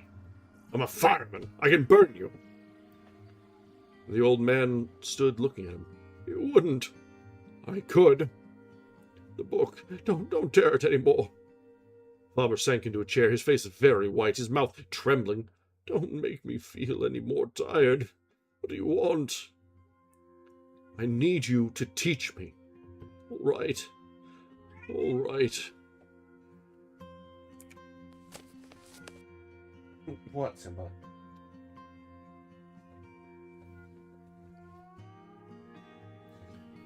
Montag put the book down. He began to unwad the crumpled paper and flatten it out as the old man watched tiredly. Fabre shook his head as if he were waking up. Montag, have you any money? Some. For $500. Why? Bring it. I know a man who printed our college paper half a century ago. It was the year I came to class at the start of the new semester and found only one student to sign up for drama from Ashurst O'Neill. You see, like a beautiful statue of ice it was, melting in the sun. I remember the newspapers dying like huge moths. No one wanted them back. No one missed them. And then the government, seeing how advantageous it was to have people reading, only about passionate lips and the fist and stomach, circled the situation with your fire eaters. So, Montag, there's this unemployed printer. We might start a few books, wait on the war to break the pattern, and give us the push we need. A few bombs and the families in the walls of all the houses, like harlequin rats, will shut up. In the silence, our stage whisper might carry. They both stood, looking at the book on the table. I've tried to remember, said Montag, but hell, it's gone when I turn my head. God, how I want something to say to the captain. He's read enough, so he has all the answers, or seems to have. His voice is like butter. I'm afraid he'll talk me back the way I was. Only a week ago, pumping the kerosene hose, I thought, God, what fun! The old man nodded. Those who don't build must burn. It's as old as history and juvenile delinquents. So that's what I am. There's some of it in all of us. Montag moved toward the front door. Can you help me in any way tonight? With the fire, Captain? I need an umbrella to keep off the rain. I'm so damn tired. I'm so damn afraid I'll drown if he gets me again. The old man said nothing, but glanced once more, nervously at his bedroom. Montag caught the glance. Well? The old man took a deep breath, held it, and let it out. He took another. Eyes closed, his mouth tight, and the last exhaled. Montag. The old man turned at last and said, Come along. I would actually have let you walk right out of my house. I am a cowardly old fool. Bobber opened the bedroom door and led Montag into a small chamber, where stood a table, upon which a number of metal tools lay among a welter of microscopic wire hairs, tiny coils, bobbins, and crystals. What's this? asked Montag. Proof of my terrible cowardice. I've lived alone for so many years, throwing images on walls with my imagination. Fiddling with electronics, radio transmission has been my hobby. My cowardice is of such a passion, complementing the revolutionary spirit that lives in its shadow. I was forced to design this. He picked up a small green metal object, no larger than a .22 billet. I paid for all this. How? Playing the stock market, of course. The last refuge in the world for the dangerous intellectual out of a job. Well, I played the market and built all this, and I've waited. I've waited, trembling, half a lifetime for someone to speak to me. I dared speak to no one. That day in the park, when we sat together, I knew that someday you might drop by. With fire, or friendship. It was hard to guess. I've had this little item ready for months, but I almost let you go. I'm that afraid. It looks like a seashell radio. It's something more. It listens. If you put it in your ear, Montag, I can sit comfortably home, warming my frightened bones, and hear and analyze the fireman's world. Find its weaknesses without danger. I'm the queen bee, safe in the hive. You will be the drone, the traveling ear. Eventually, I could put out ears into all the parts of the city, with various men listening and evaluating. If the drones die, I'm still safe at home, tending my fright with a maximum of comfort and a minimum of chance. See how safe I play it, how contemptible I am. Montag placed the green bullet in his ear. The old man inserted a similar object in his own ear and moved his lips. Montag. The voice was in Montag's head. I hear you. The old man laughed. You're coming over fine, too, Faber whispered, but the voice in Montag's head was clear. Go to the firehouse when it's time. I'll be with you. Let's listen to this Captain Beatty together. He could be one of us, God knows. I'll give you things to say. We'll give him a good show. And do you hate me for this electronic cowardice of mine? Here I am, sending you out into the night, while I stay behind the lines with my damned ears listening for you to get your head chopped off. We all do what we do, said Montag. He put the Bible in the old man's hands. Here. I'll chance turning in a substitute. Tomorrow. I'll see the unemployed printer, yes. That much I can do. Good night, Professor. Not good night. I'll be with you the rest of the night. A vinegar gnat, tickling your ear when you need me. But good night, and good luck anyway. The door opened and shut. Montag was in the dark street again, looking at the world.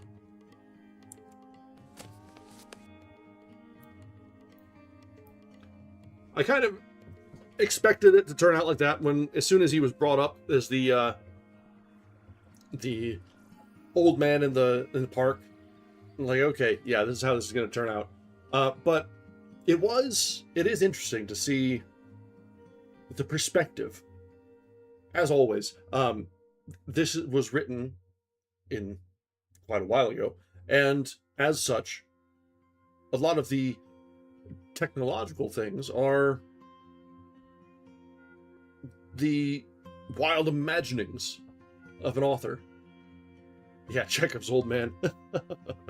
But it's the same thing you see in Star Trek with the computers being anachronistic and huge tricorders and things like that, and like, oh yeah, no, we've got things that are better than that now. But it's, for the time, it's a wild imagination. Earbuds, the seashells that they're talking about, and two-way radio versions of them, which is like fantastic leap of technology. It's a cell phone. Yeah. So it's fun to see how the imaginations of the past become quaint anachronisms of today.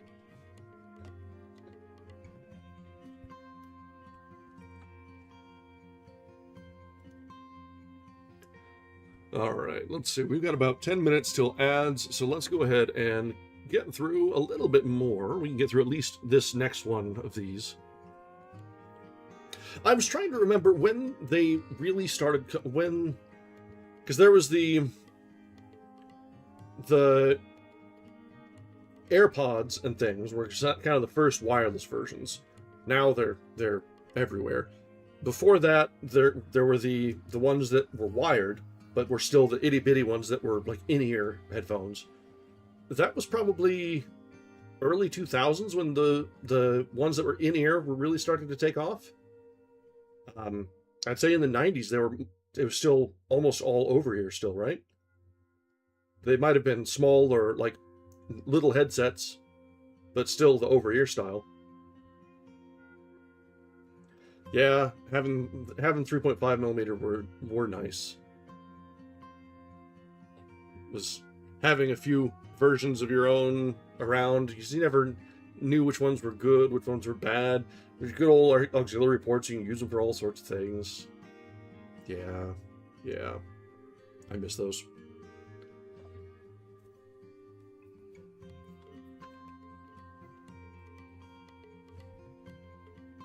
Yeah.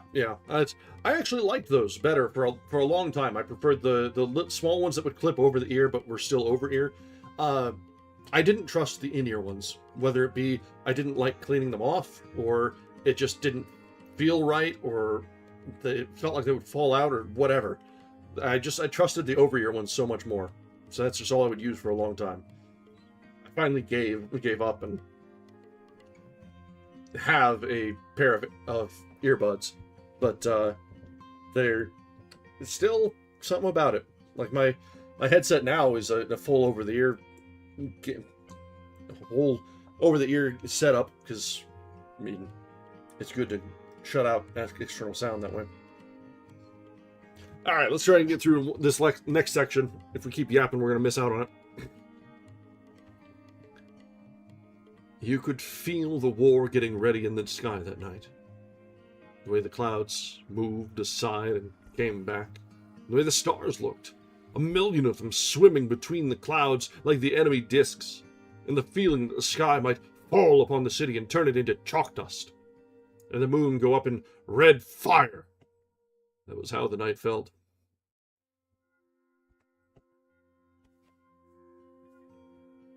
Montaigne walked from the subway with the money in his pocket, and he visited the bank, which was open all night, every night, with robot tellers in attendance.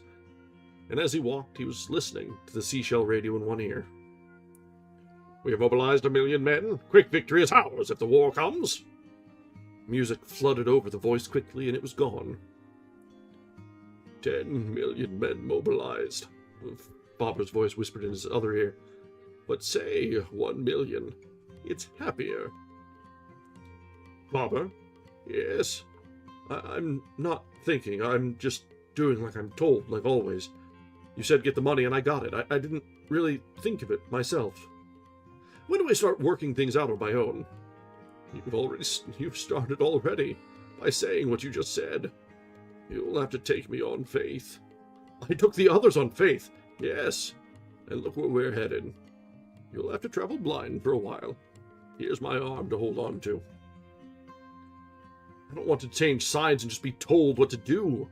There's no reason to change if I do that. You're wise already. Montag felt his feet moving on the sidewalk toward his house. Keep talking. Would you like me to read? I'll read so you can remember. I go to bed only 5 hours a night. Nothing to do. So, if you like, I'll read you to sleep nights. They say you retain knowledge even when you're sleeping, if someone whispers it in your ear. Yes. Here. Far away, across the town in the night, the faintest whisper of a turned page. The Book of Job. The moon rose in the sky as Montag walked, his lips moving just a trifle. Let me see if that's too long for us to take up tonight. So let's go ahead and set a bookmark here. So we've made very good progress tonight. In this first session, it's about 38%, and I want to say there's a fair chunk at the end of the last. Let me take a look. Oh wow, yeah. Oh wow, okay. So the ending is at 66, and it's context and such. Very interesting. Okay, so we may actually finish this in our second reading, because this almost half the book is story, criticisms, and others. So very interesting. Okay. Let's go back here then. So I was expecting this to be a lot more, but I'm not unhappy that it's getting into it so well. And yeah, I can see why it's so well regarded. It is comfortable and uncomfortable. It is familiar and just different enough. It has that, it's treading the line just enough to make us wonder, what if? And it tugs on the heartstrings just enough. There's the human drama, there's the character growth, and the development. It's not all hopelessness. And that's kind of the important part. We're coming in and seeing society at its worst, but as the book is developing, yes, the personal crisis of the characters is, the stakes are rising, and things are getting to be more dangerous, but it's getting to be dangerous in a countercultural way, a resurgent way. It tugs on the rebel spirit in all of us, of wanting to push forward and make the world better, make society better for ourselves, for our neighbors, for our children. So it's not a descent into a bad situation. It is a rising of a resistance. So it's a good story so far. I'm very happy with this. Very happy. So, all right, let's go ahead and take a quick break. We'll get this out of the way, and then we'll have a quick chat and a wrap-up as soon as we get back. We'll let the ads get out of their way, and then go about our evening. All right.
All right, we are back. Let's actually, we can get out of our reading nooks. We are done with the reading tonight. So, oh, good lord, why are you, Windows, shut up. All right, so, this has been the probably first of two parts of our most recent unarchived session of Fahrenheit 451 by Ray Bradbury. This is one that when we were getting started, I had said that there were 3 books that I was bouncing around with this one. I wanted to touch on the dire outlook of a broken society. And as such, we had Fahrenheit 451, we had Brave New World, and we had 1984 as our options. And yeah, Bradbury writes good sci-fi isn't much of a headline when you really think about it, because yeah, that's what he's known for, and it's what he is. But to put it in a lens this isn't so much a sci-fi, at least this one isn't, as more of a what-if exercise, a thought exercise on society and a potential near future. It's not really sci-fi, it's more maybe a speculative fiction. Pessimistic speculative fiction, but how far off the mark is it really? And that is a good way to find yourself in a spiraling depression. As always, one of the fastest ways to lose hope is to watch the news. Have any sort of perspective. Yeah, so I'm not sure what our next Unarchived is going to be. I do think I kind of like the idea of bouncing between genres as we've been doing. So it might be time to go back and get our second installment of fantasy. Go back to the Two Towers next.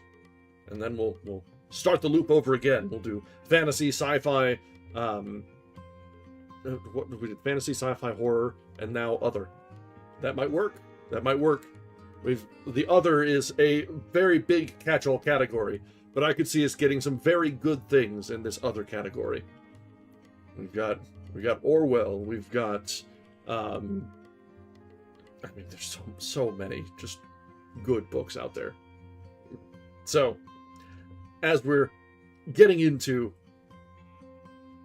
new options, especially things that aren't like massively, hugely long, because we've had a couple very long unarchived reads, and that's not a bad thing. They're very good, despite being very long. But I think that's just the nature of modern publishing is the books just get longer. People complain about the classics all the time of being super duper long, but you look at modern books and they're every bit as long. Roadside Picnic. I am almost afraid to even look that up.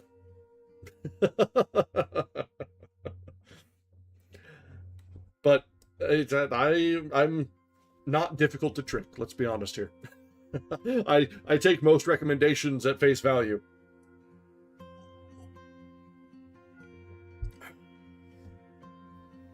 Alright, guys, so this will be where we wrap up tonight. It's the book that Stalker is very loosely based on. Oh, okay. Interesting. Alright, let's take a look and see. As always, I prefer rating over to fellow readers. It's a small and underrepresented category, so we try and keep our friends close with this one. So let's see if we have anybody reading tonight. There's Cryptid is going again with her viewer stories.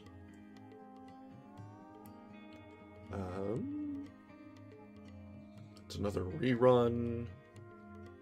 I don't mind reruns, but I don't like to read into reruns. Vikra has been reading for about 2.5 hours. I don't know how long they go, but that's kind of a chunk.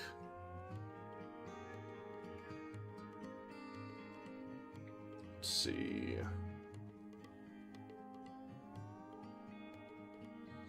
That's we don't have a whole lot of options tonight on readers. I'll be damned.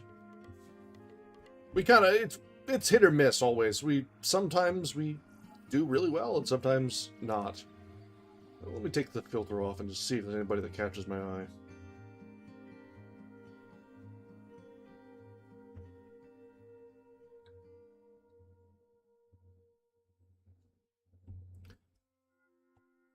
Ascurus is about to get started, but he's starting a new book or a new game, I think. Yeah, no backseat, no spoilers. Beta reading? Poetic trio? Huh. You know what? It's been a while. We haven't been to Ascurus in a while. Let's go ahead and head his way. He's just now getting started, so I think it'll be a good fit. If it's a book, great. And if not, he's a friend that does read from time to time. So, we'll be finishing up here, and we'll be raiding over to Ascurus VT, Caleb. He has a fantastic model, if you haven't met him. And he's a good friend, a good channel, good content, and is generally of sound opinions. So, we're going to be raiding over. I hope everyone has had a wonderful night tonight, and I hope you continue to have a wonderful weekend. As a reminder, we always stream both on YouTube and Twitch every time we stream. So, if you haven't yet, I encourage you to check out the other platform, whichever you're not on right now. All of our VODs are on the YouTube side forever and eternity, although not these unarchived reads by intent. And we generally try and have a good time. If you're over on Twitch, this is generally where the chat happens. And thanks for joining. All right, that'll be all for tonight. Thanks again for joining us. We're going to raid over now. Be sure to give Ascurus our very best, and I hope you have a wonderful evening.